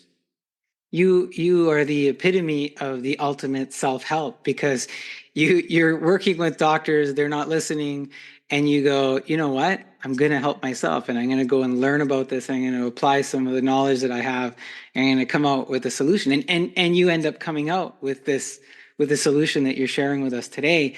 I think it's really intriguing, and the reason I asked, did the doctors not listen to you? Because we seem to be in a place where the not everybody has a family doctor, and getting access to a doctor, and doctors, the one thing about the idea of only 6 minutes is that doctors seem to process patients very quickly, and they do apply the textbook, right? Here it is. Yeah, just go do this. Take this pill, take this medication, take this painkiller, right? As opposed to, what is your unique situation? Let me see if there's something else we can apply here. And that doesn't seem to happen often.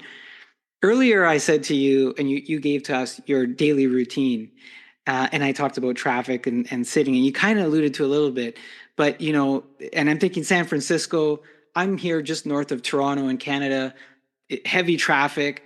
How much does our common daily routines impact general knee pain?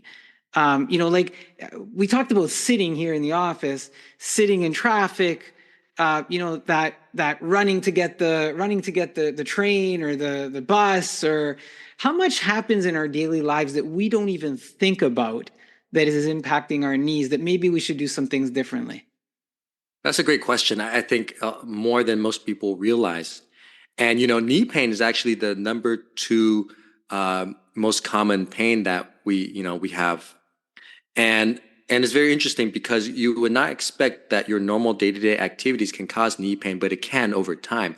And so what happens is, for example, you're sitting in traffic all day, right? And for, let's say, an hour or two during the day, and now you're sitting there with your knees bent in this like low seat, and that's putting stress on your knee. And if you're there for hours, you might notice that your knee gets kind of stiff and tight. Even when you're like, simple things such as walking and running, what a lot of people don't realize is that our bodies need a maintenance routine, a maintenance program, kind of like a tune-up, right? You drive your car, and then after a certain amount of miles, you take your car to the shop and you get a tune-up, you get a tire rotation. Our bodies need the same thing. You can't just sit there and run and walk your whole life and not expect to have some misalignments that can cause discomfort in your knee at some point. And so what I typically find with a lot of my patients, especially the ones who are 40 plus, is that their doctors will be like, hey, you need to start moving more. You need to start walking more. And the patient goes, okay, great. I'm going to go do that. They start walking. About a week or two into it, they start noticing knee pain. And now they go back to the doctor, and the doctor's like, well, here's an injection, here's a pill, keep walking. And it's not the root cause of, that's not the solution to their problem. And this is such a weird thing that we go through this. And I think the bottom line is that, yes, there are a ton of things that cause knee pain. Simple walking, running, stairs, sitting in a car for too long, sitting in a seat for too long. And what we need is a maintenance program. And that's what's missing in our lives. So when you say the word knee pain, and I wanna kind of box it in for folks, it might mean a lot of different things to a lot of different people. And you started, coming around, defining a little bit there in your last answer. Are we talking? And does the book address bone, muscle, tendons? What makes up all the above knee pain? Are we, when we talk about maintenance, are those different? That's a good question. And I actually co-authored 2 editions of a textbook on diagnosing these issues. It's called Netter's Orthopedic Clinical Examination. And what I learned after co-authoring these 2 books was that I got really good at diagnosing knee pain and any sort of pain that musculoskeletal issue that shows up, but not my patients didn't get any better from that understanding. And so what that taught me was that there's some limitations to the way we approach, modern, diagnosing and assessment of pain. And I think what's missing is that the research out there doesn't really capture everything in detail. And so a lot of the ailments get slipped through the cracks. That's why what happens is when you go to a doctor, they'll pigeonhole you. They'll say, oh, x-ray shows arthritis, and so we got to give you an injection to prevent, the inflammation from bothering you. And who knows, is there even inflammation happening, So your question is essentially, what's causing this pain? Is it bone? Is it muscle? Is it tendon? Is it ligament? And, barring anything serious that requires an ER visit, what I found the more I've been doing this is that it doesn't really matter. What matters is, can we change it? And if I start giving you some things to do, is that going to help you? If it does and it solves the problem, who really cares what's causing the pain? Especially if it's not a medical emergency, if that makes sense. So the treatment is not dependent on the type of pain. It's situational. The treatment is more, because for example, like you could go to a doctor and they could do an x-ray of your knee. Yeah. Right? And they say, oh, you have arthritis. But the problem is that the x-ray can't identify pain. And they've also done studies where they've taken 100 people and with a lot of back pain, and they'll give them MRIs and CT scans and x-rays, and they'll show, oh my goodness, like half these people have a whole bunch of things that are messed up and half of them have nothing that's going on. And then they'll take another group of people with no pain and they'll do these same, diagnostic imaging studies, and they'll find that half of them have nothing going on. Everything looks clean and clear. And half of them will have a whole bunch of crazy stuff going on. Like, why aren't you in the ER right now? And so what we're starting to find is that, when we use these type of advanced studies, like imaging studies, it's hard to identify pain with them unless you had an acute injury, unless something just happened. We could say, hey, I fell or I got in a car accident. In those situations, absolutely. We gotta we gotta do those studies, imaging studies, figure out what's going on. But if you're just all of a sudden like having pain and there was no serious injury, we really can't figure out what's causing the pain from studies like that. So, Dr. Su, who are the people who are the typical people experiencing knee pain? Have you been, based on what I'm hearing, have you been able to identify patterns based on occupation, routines, backgrounds? Like my background is Italian. Am I more prone to knee pains because of my background? Like, do you have any of those types of insights from your experiences? Well, definitely, a person's natural constitution plays a role, right? So some people are just, their body has, heals much quicker than other people. They have, denser bones and muscles. So, so there are these constitutional genetic differences and, activity levels.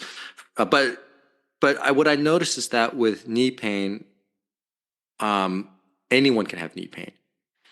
When in the Army, knee pain was the number one issue I treated, and these were young soldiers who were like 18 to 20 years old. When, nowadays I treat more older adults, 60 plus, and there's a ton of knee pain. And so knee pain, it spans the spectrum. And so you could have knee pain because you're a young athlete and you overwork things. And you overwork things because you don't realize that there's maintenance work that needs to be done that can, put that threshold of pain higher, right? So you can work more before you have pain, or you don't have like the right form, or you're overloading yourself with too much weight. And then on the other side of the spectrum, you have people who just aren't as active, and now they don't have the muscle mass to really support their bodies against gravity. Right. And then what everyone tends to have a little bit of, unless you specifically work on it, are these little minor imbalances in the body. For example, you twist your ankle in 9th grade, and guess what? Now you have a slight imbalance in your body that follows you, and that gets worse over time unless you specifically address this imbalance. And that might come up and bite you in the butt when you're 50 now, right? And now you need a knee replacement because you don't know that you've been wearing that knee, that side of the body, for all these years, for 30, 40 years. And then now you need a knee replacement. And I think a lot of these things can be prevented. I've had this knee injury for 30 years. I have still a missing ligament. And I suffered pain for decades. And today I have no pain. And it's because, I'm realizing, there's this thing we got to do to maintain our bodies. We have to tune up our bodies. And as soon as I do that type of work, I have no pain. Once I stop for 2 weeks, I start having pain. So there's a pain management element to it, and you know what? Thank you for sharing your personal experience in this, so that people can kind of relate to what you went through, and for the duration, and just that whole idea of the imbalance, right?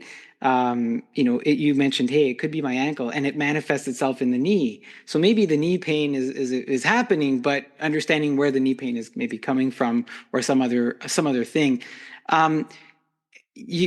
As you're doing that, and as you're assessing and trying to figure out, what to do, you have something called an acid test when it comes to knee pain. How did the test come to be, and why is that an important tool for you now? How does that work? Yeah, so it's very interesting. During the gold rush, and I'm out here in California, and so during the gold rush, there would be prospectors who would want to test the purity of gold. And so they had what's called an acid test, which they would pour acid over the metal. And if it dissolved, the metal dissolves, it's not real gold. And if it doesn't dissolve, it's real gold. So now we have this term called the acid test, which is come to define any sort of quick and easy way to find the truth about something, or the veracity or the, effectiveness of something. And And so in the Army, I was, seeing a bunch of these soldiers out in the field, and they were, you know, all dirty with, their weapons and their gear and, out in the middle of nowhere. And I had to really quickly assess whether I could help this patient or not. Because if I couldn't help this patient, if this was a really serious thing, I had to send them back to the rear where they could get more levels of intervention. And if I could help them, then I needed to help them there and I need to help them now. Because after all, this is the military. We can't just be like, oh, you twisted your knee, go rest. These soldiers have to fight. And so we got to get these guys back in the fight.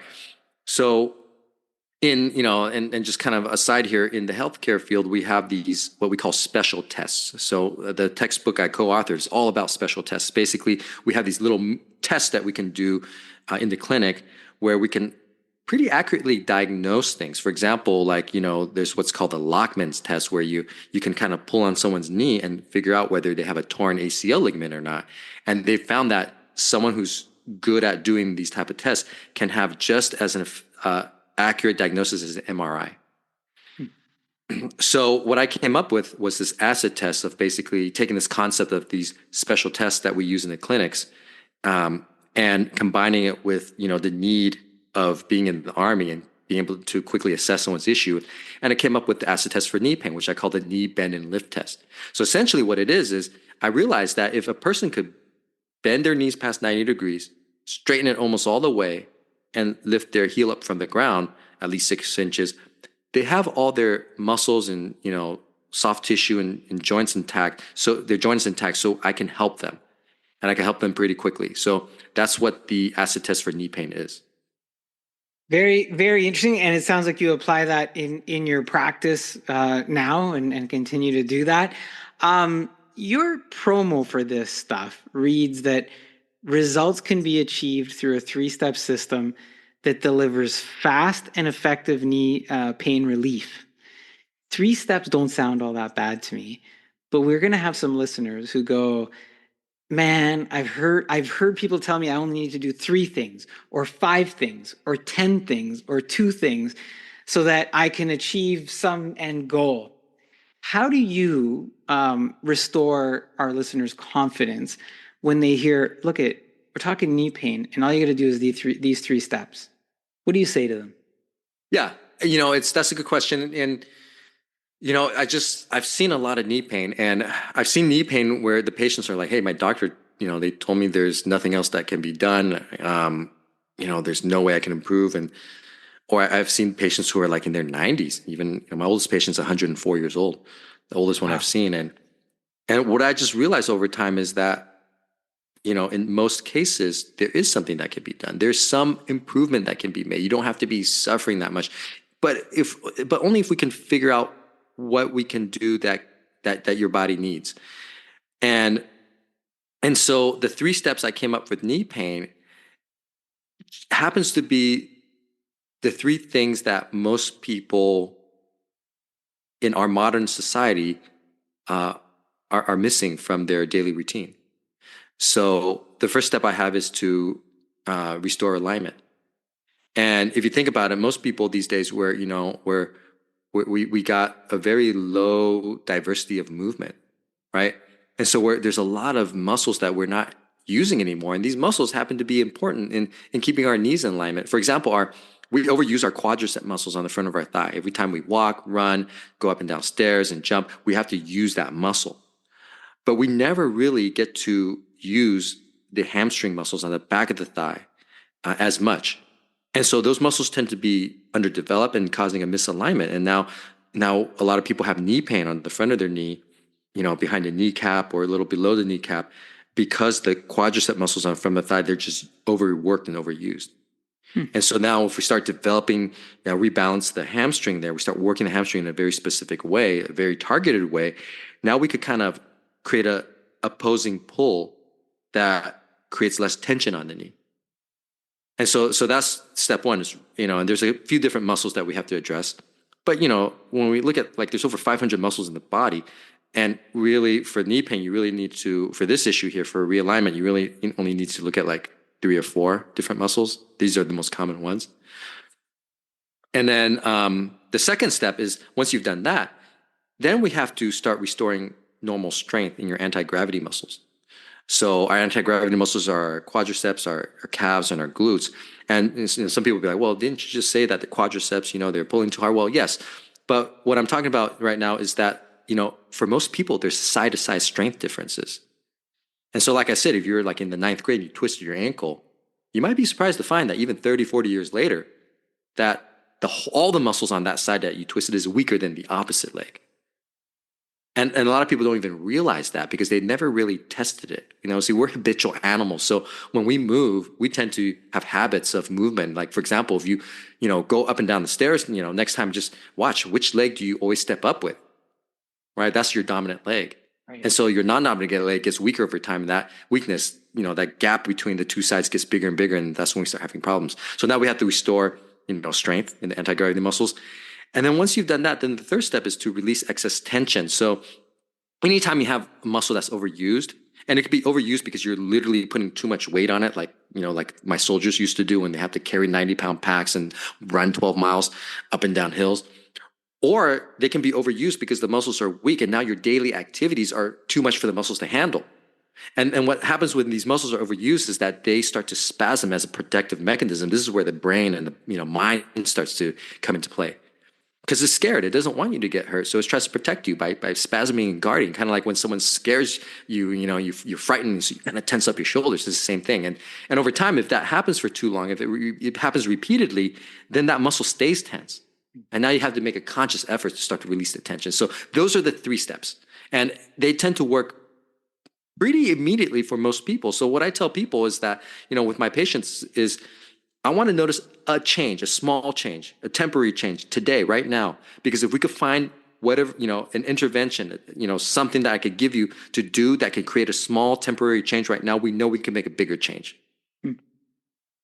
It's a beautiful answer that you just gave us. It's a beautiful answer because when I asked you, how do you restore their confidence that these 3 steps are a real deal when we compare it to other things that folks might have skepticism over. And you answered it with knowledge. You answered it with experience, and you answered it with trust. And those are the elements that I think the listeners have to zone in on to understand what you just told them at that high level of those 3 steps.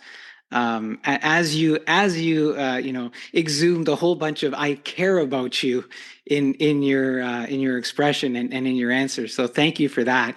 And you beat me to it because I was going to say, Dr. Sue, can you give us some insights on the 3 steps? So you did that, and you gave us the insight into the 3 steps at the same time. You mentioned you've mentioned about restoring comfort, curing pain, right? Restore comfort and cure pain in the book. And do you transition from pain management to curing what some may deem to be a chronic matter?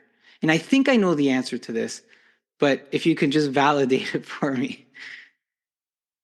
Yeah. So if I'm hearing you correctly here, and please, you know, direct me in the right direction if I'm misstepping here, not understanding you correctly. You know, there's a lot of reasons why someone could be having pain, especially chronic pain. And really the definition of chronic pain is pain that lasts longer than, you know, there's an arbitrary cutoff, and people give you different cutoffs, like, you know, 3 months, you know, 6 months. Right. But really what chronic pain is pain that lasts longer than it should, meaning there's a healing period that the body goes through if you're having an injury or after a surgery or injury. And after that period of time, if you're still having pain, then the healthcare community will call that chronic pain. And I think the hard thing right now is that if we accept that, hey, I just have chronic pain, meaning it's always going to be there, and that's what most people think when they you know, they have chronic pain, then you stop searching for the solution to that pain. And what I find is that, you know, there are definitely cases where there's something going on with the brain, right? There's, like, you know, some lesion in the brain, something that's not working right, like a tumor or something, or injury to the part of the brain, like the thalamus, that will cause pain that's not there. You know, people who get amputated, right? They have phantom limb pain. Yeah. basically the limb's not there, but they're feeling pain in that limb. So there's a lot of, the brain plays a big role in pain. But I think in most cases, and I would say most cases, as in 90+% of cases, the pain is only chronic because we haven't figured out in the healthcare community how to address it correctly. And if we can address it correctly, if we could give the right solution, that the pain should change, and it should change pretty quickly. Yeah. Okay. Thank you. And for defining the chronic and giving us that insight. You also said earlier, look, when I do these things, I know that if I do them consistently, my knee will be okay. Right? Yes. There's an application of an element of you're going to continue to work on this. And if you do the things that you know are going to make it better, it's going to be better. And so in that sense, it's chronic because it's there, but we also have the solution to chronic. Does that make sense? Yes. Yeah, that's a great point. And that's really insightful for you to, bring that up. You're absolutely right. Like, I think the idea that most people have is like, when am I going to be done with this type of stuff? Right. It's like never, right? Like, when do we have to, like, do you brush your teeth for 10 years? Be like, okay, now I'll never get cavities again because I brushed my teeth for 10 years. No, we have to keep brushing our teeth. And it's the same thing with the human body. It's like the, laws of thermodynamics, right? Things will keep getting more and more disorganized, and we have to put conscious effort. We have to put work into organizing things, just like, our bedrooms always get messy unless we work to organize it. And it's the same thing with our bodies. So no, and you cannot ever stop doing this stuff. In the beginning, you have to do it daily, even multiple times a day. But what I found out over time with my knee pain is that I just nowadays, I only need to work on these things once a week for like 15 minutes, Yeah. and that's really, for knee pain specifically, like, 4 or 5 minutes. But I'm talking like, just the whole body maintenance. Yeah. It takes me about 15. And as long as I do that once a week, then I don't have pain. And it's because when I stop doing it, all these habits of movement start to, affect me, and, it just like affects everyone else. And we need to start readjusting, these, we need to start counteracting these things. What a great example. Brushing your teeth. Fantastic example. No, it's true, right? And if we just apply that, we know we've got to do that 3 times a day for so many minutes, and we get a certain result. And so our body maintenance, we know, look, if I do this for 6 minutes, I'm going to get this result, and that's what you're telling us. We've talked about the field. We talked about the application of the steps, but the medical field itself. You kick off your book by bringing forth the idea of the possibility of healthcare collusion. Your title reads, "What the $12 trillion global healthcare industry doesn't want you to know about your knee pain." Is that true? And how does the healthcare industry benefit at this point from knee pain solutions? Yeah, I don't know, if most people have realized it, but our healthcare system is kind of broken. And it's very interesting because I just was reading a report last week that showed that in the US, we spend way more money than every country in the world, but yet we have quite a low, healthcare outcome. We're definitely not the nation, that has the, highest longevity, right? And in fact, when they looked at different countries and when they compared, like, what's the healthcare spending versus longevity, we spend twice as much as countries that have, like, 6 or 7 years over us in longevity. So we're doing something wrong here, and healthcare these days is a business, and what happens is that, I think a lot of decisions are made at the upper levels that is more for profit than for good outcomes. And so I think, I don't think there are people out there. I mean, of course there's bad actors. I don't think, the clinicians sitting there thinking, oh man, I'm gonna, do these unnecessary procedures. But rather, I think their hands are tied, right? Oh, they only are allowed to do this many procedures, or they know that insurance is definitely not going to cover that, or provide this or that. And so their decisions are based on pretty much what insurance will approve and not approve. The industry is bigger than the individual. Yes, absolutely. Yeah. It's interesting, and I'm not going to get into comparisons about our healthcare system versus the one in Canada versus the United States, and I have relatives in the United States as well, and friends, and it certainly is different. I just thought it was intriguing. Anytime you hear that and you think, is there some element of collusion?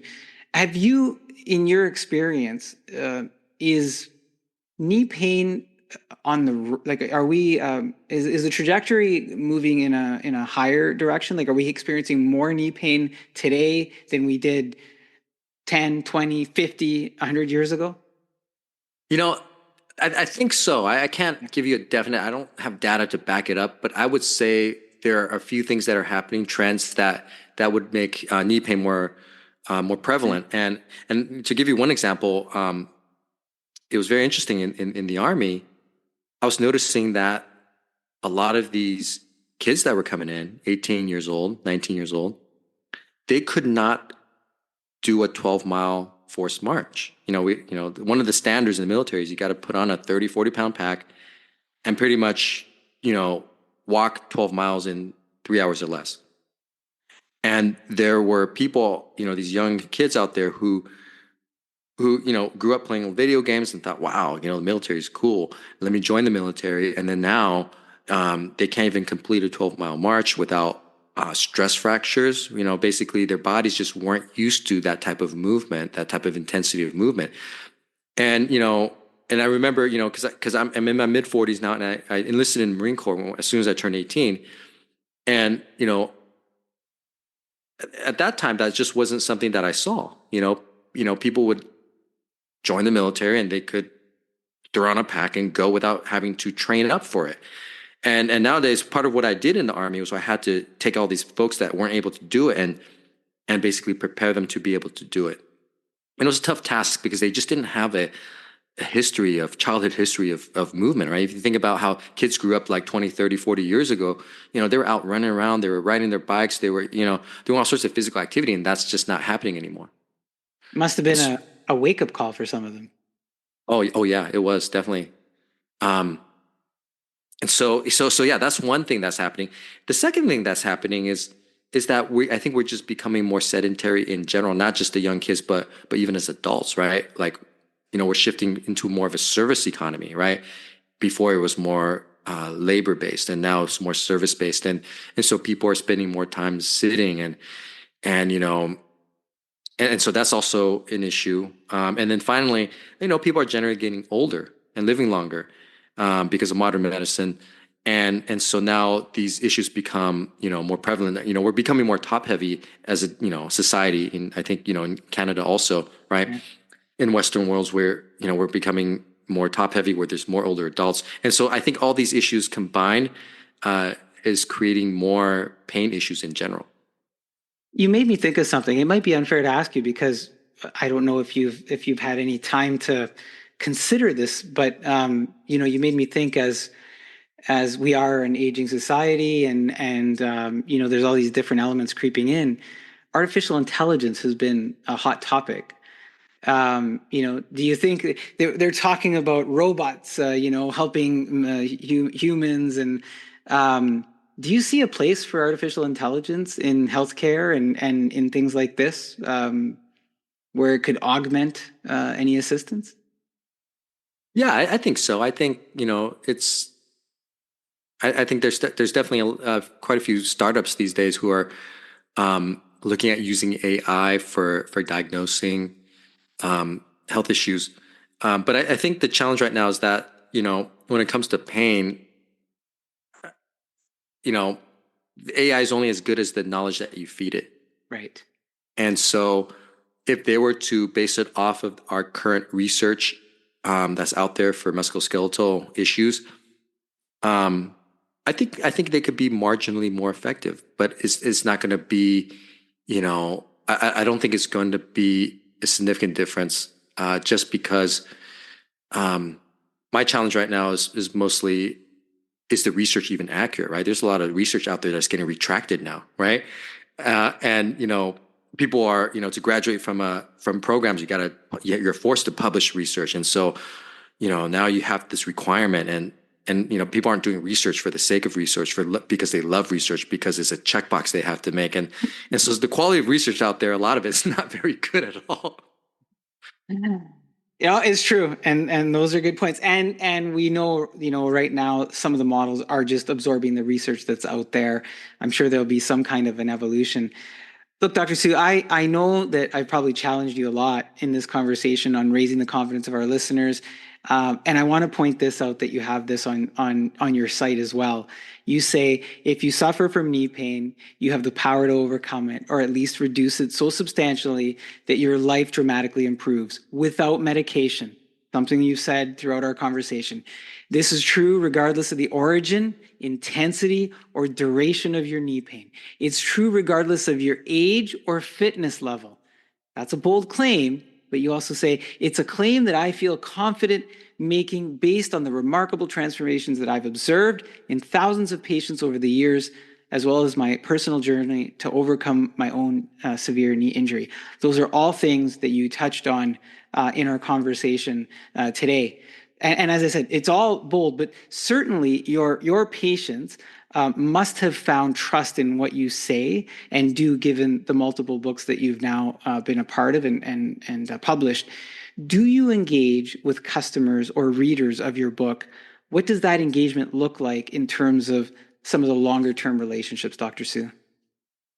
I do get emails, and in my books, I always provide my contact information in case they have any questions. I think it's just really important, because I'm putting stuff out there, and I don't know how it's landing with people. I don't know if there's some things that are confusing, or inspiring, or and I want to know if they feel like it's important enough for them to put in my email and ask me a question. I answer pretty much all these emails, and yeah. So I'm sorry. What was your question? It's okay. I'm hearing what I thought was, you're giving accountability to your material, to your book, the words that you put on the website, the things that you said today. You're making yourself accessible. Are you making yourself accessible to your patients and to customers who buy the book? Are you interacting with them? Are you accepting their feedback? And I think that's what I heard. Yes, I am. I'm here. I'm accountable to the things that I'm writing, and I want to hear from my patients and my customers. Yeah, absolutely. Yeah, I think it's the most important thing. And because, you just kind of iterate and continuously improve. And if you look at my 3 different books, from the 6-Minute Fitness at 60 Plus, that was my first book. And I got some really good feedback from it, and I got some not so good feedback from it. And so my next book, 6-Minute Core Strength, I made changes based on that feedback.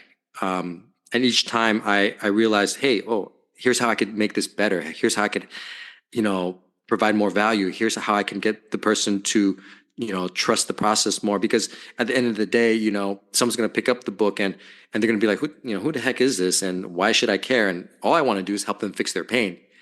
And, and if they don't trust me, if they don't feel like my material is worth like diving into, then I've failed as an author. So I want to build as much trust as possible. And you just threw a whole bunch of authenticity on top of everything else you've given us. Where is the best place for everyone to pick up your new book, 6-Minute Knee Pain Cure? What format's available? Of course, any of your other books as well. Yes. So my website is 6minutefitness.com. You find my books up there.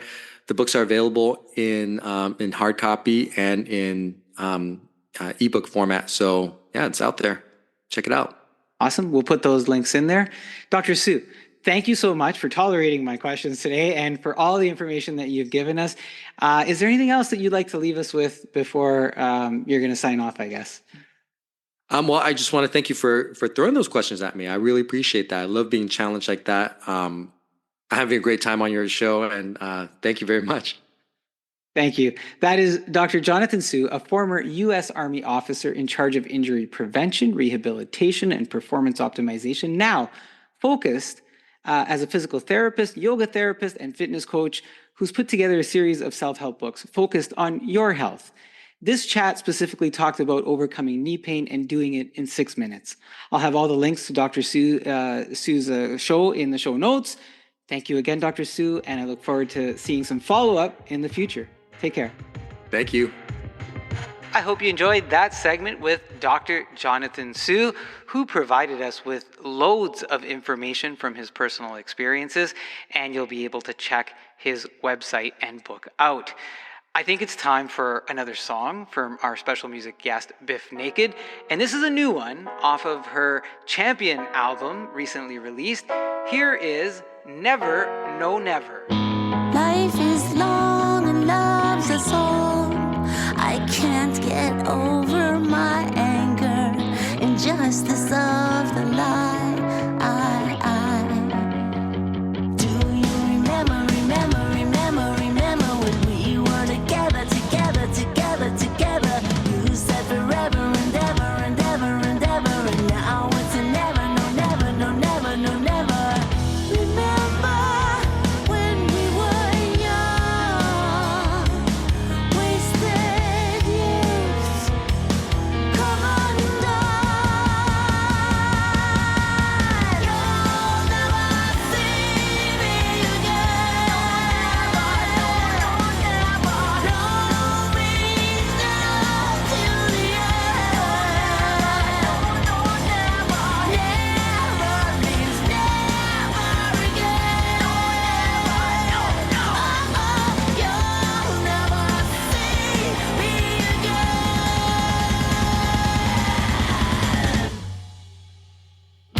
Judas, you lit me on fire. I died. Unfair it is that you're still alive. Do you remember when we were together? You said forever and ever, and now it's a never, no never, no never, no never.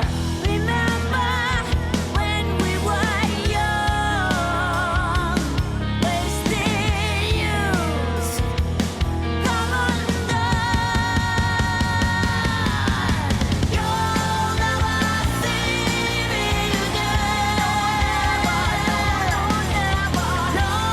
means no till the end. Never means never again. You'll never see me again. Explosion and recognize the lies. Try to escape me. The figures, your triggers. Put your money where your mouth is. Run your mouth. Run your mouth. Run your mouth. Run your mouth.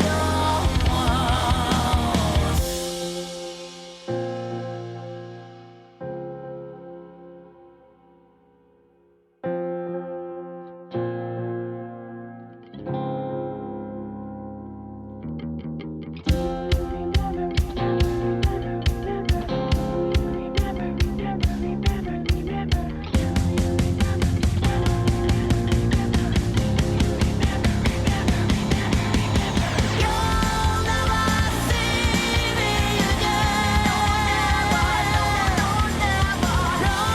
means no till the end. Never means never again. That's Biff Naked with a new song called Never No Never off of her new album, Champion. And as we heard in the interview, it's one of her recommended that she'd like you to have a listen to. So there you go. Of course, you can learn more about it on her website, herroyalmajesties.com. I'll have the link in the show notes. You can hear it on thepaathradio.com. And of course, wherever you get your streaming music. All right, it's time for the next segment, which is a bit of a self-help topic unto itself as I explore the idea, the topic of silence, as I look at how it's used and when it's used and what all of that might mean to you either as a receiver or a sender. Let's have a listen.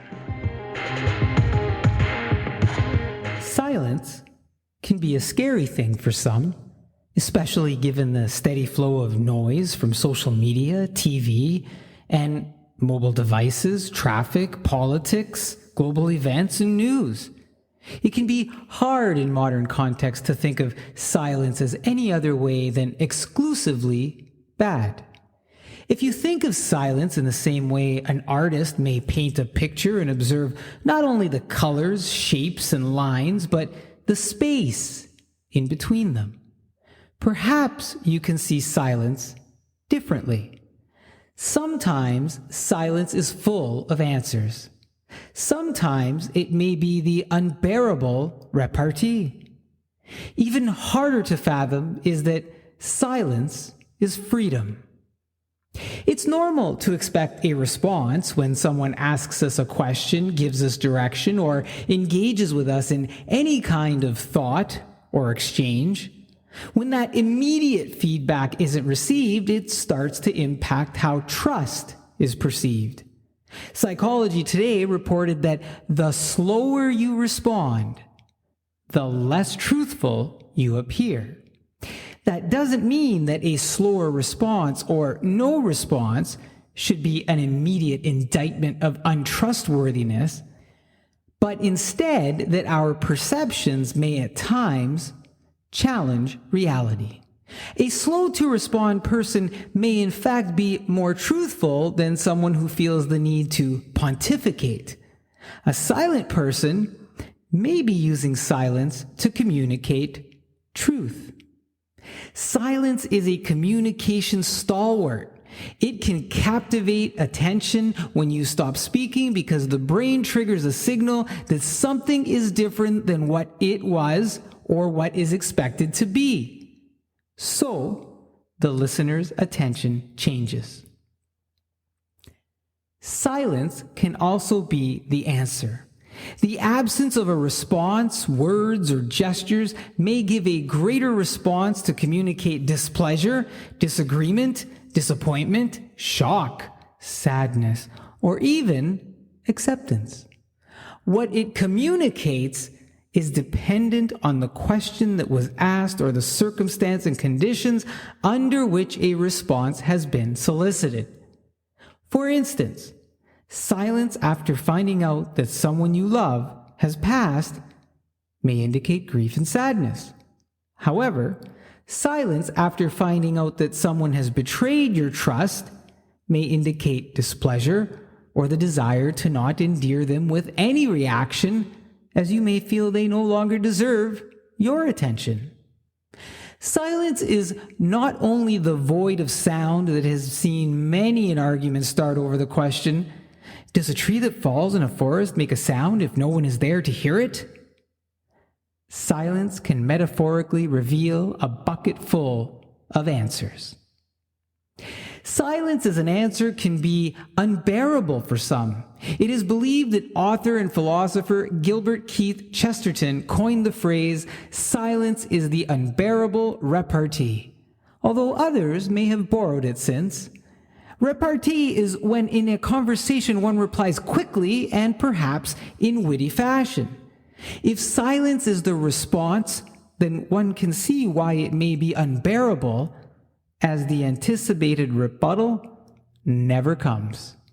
For example, let's say two siblings are disagreeing on decisions for the well-being of their elderly parents.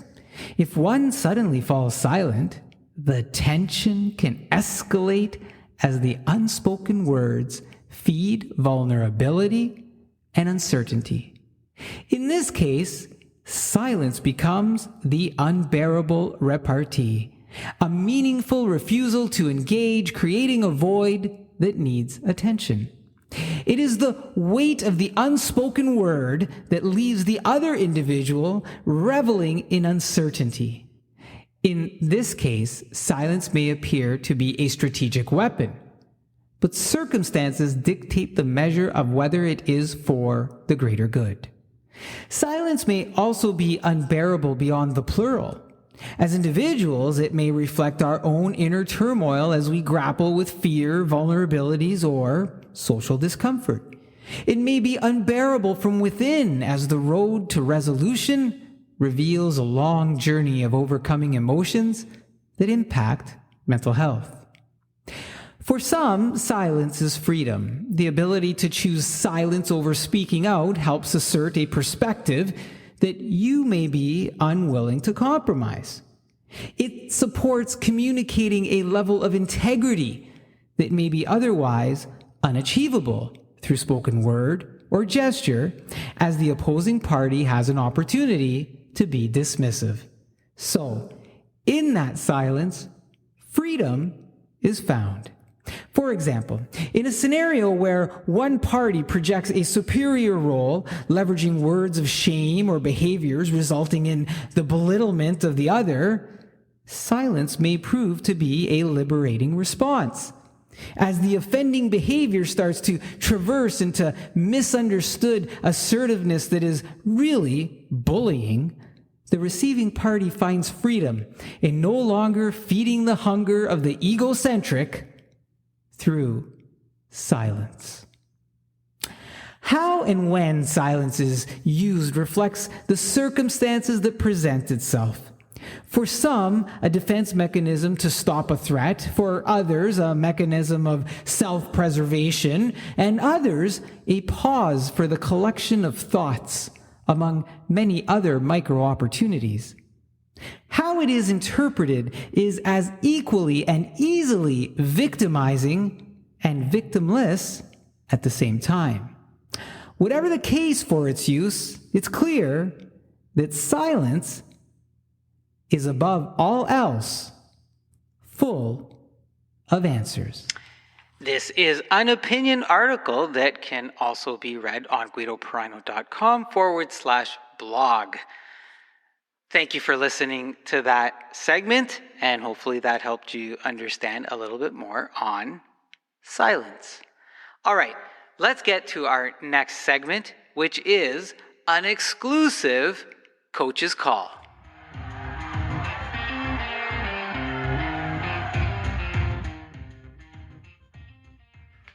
Thank you for joining me here on the exclusive Coach's Call segment here on the Monthly Social. And for those of you that are wondering, why is it an exclusive here on the Monthly Social? Well, that's because I have a regular channel that I talk sports on called thecoachescall.com. It's a video podcast over on YouTube, and you can check that out.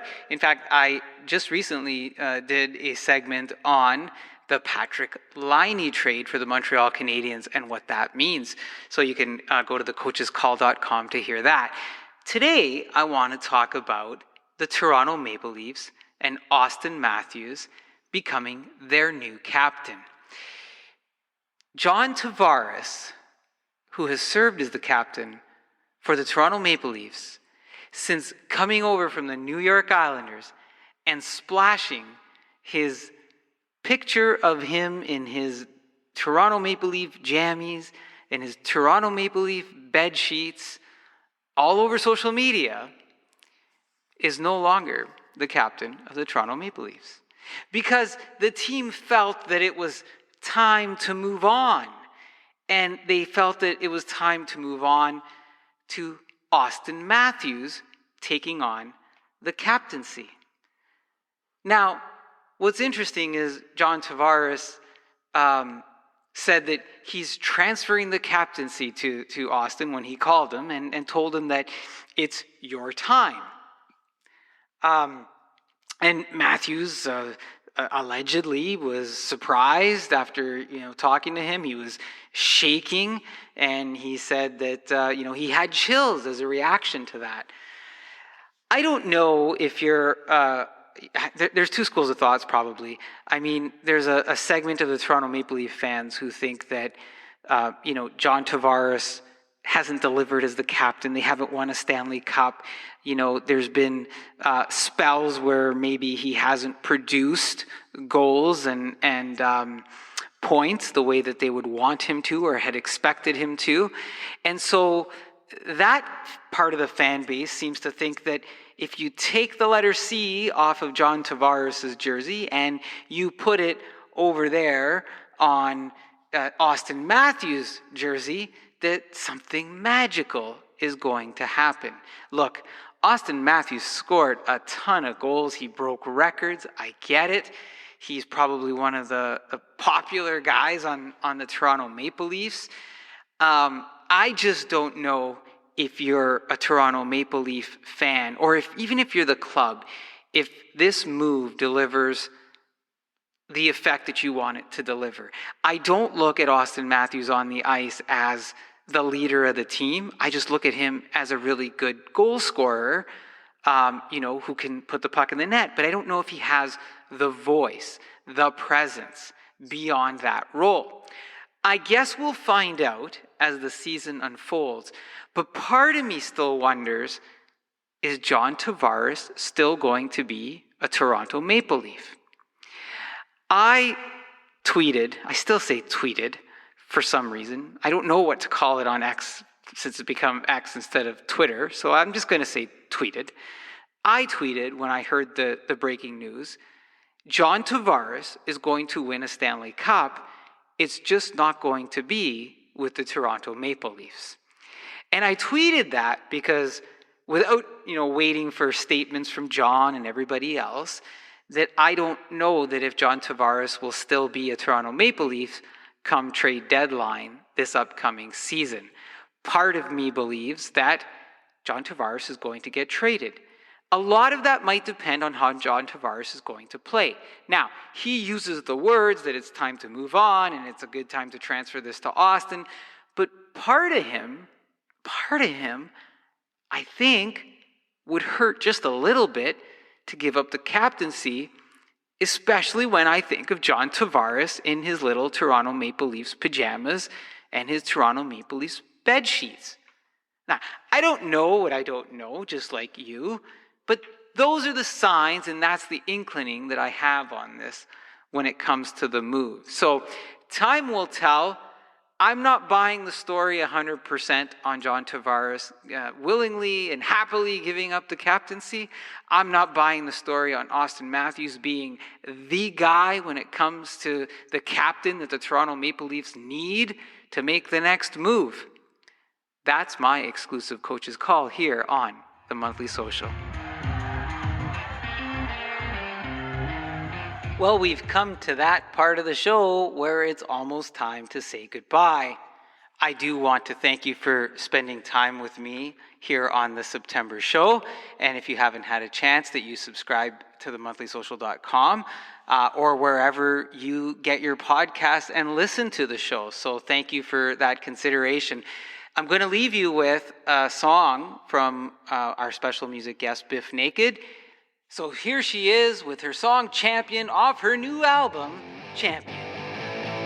Rock and roll or die.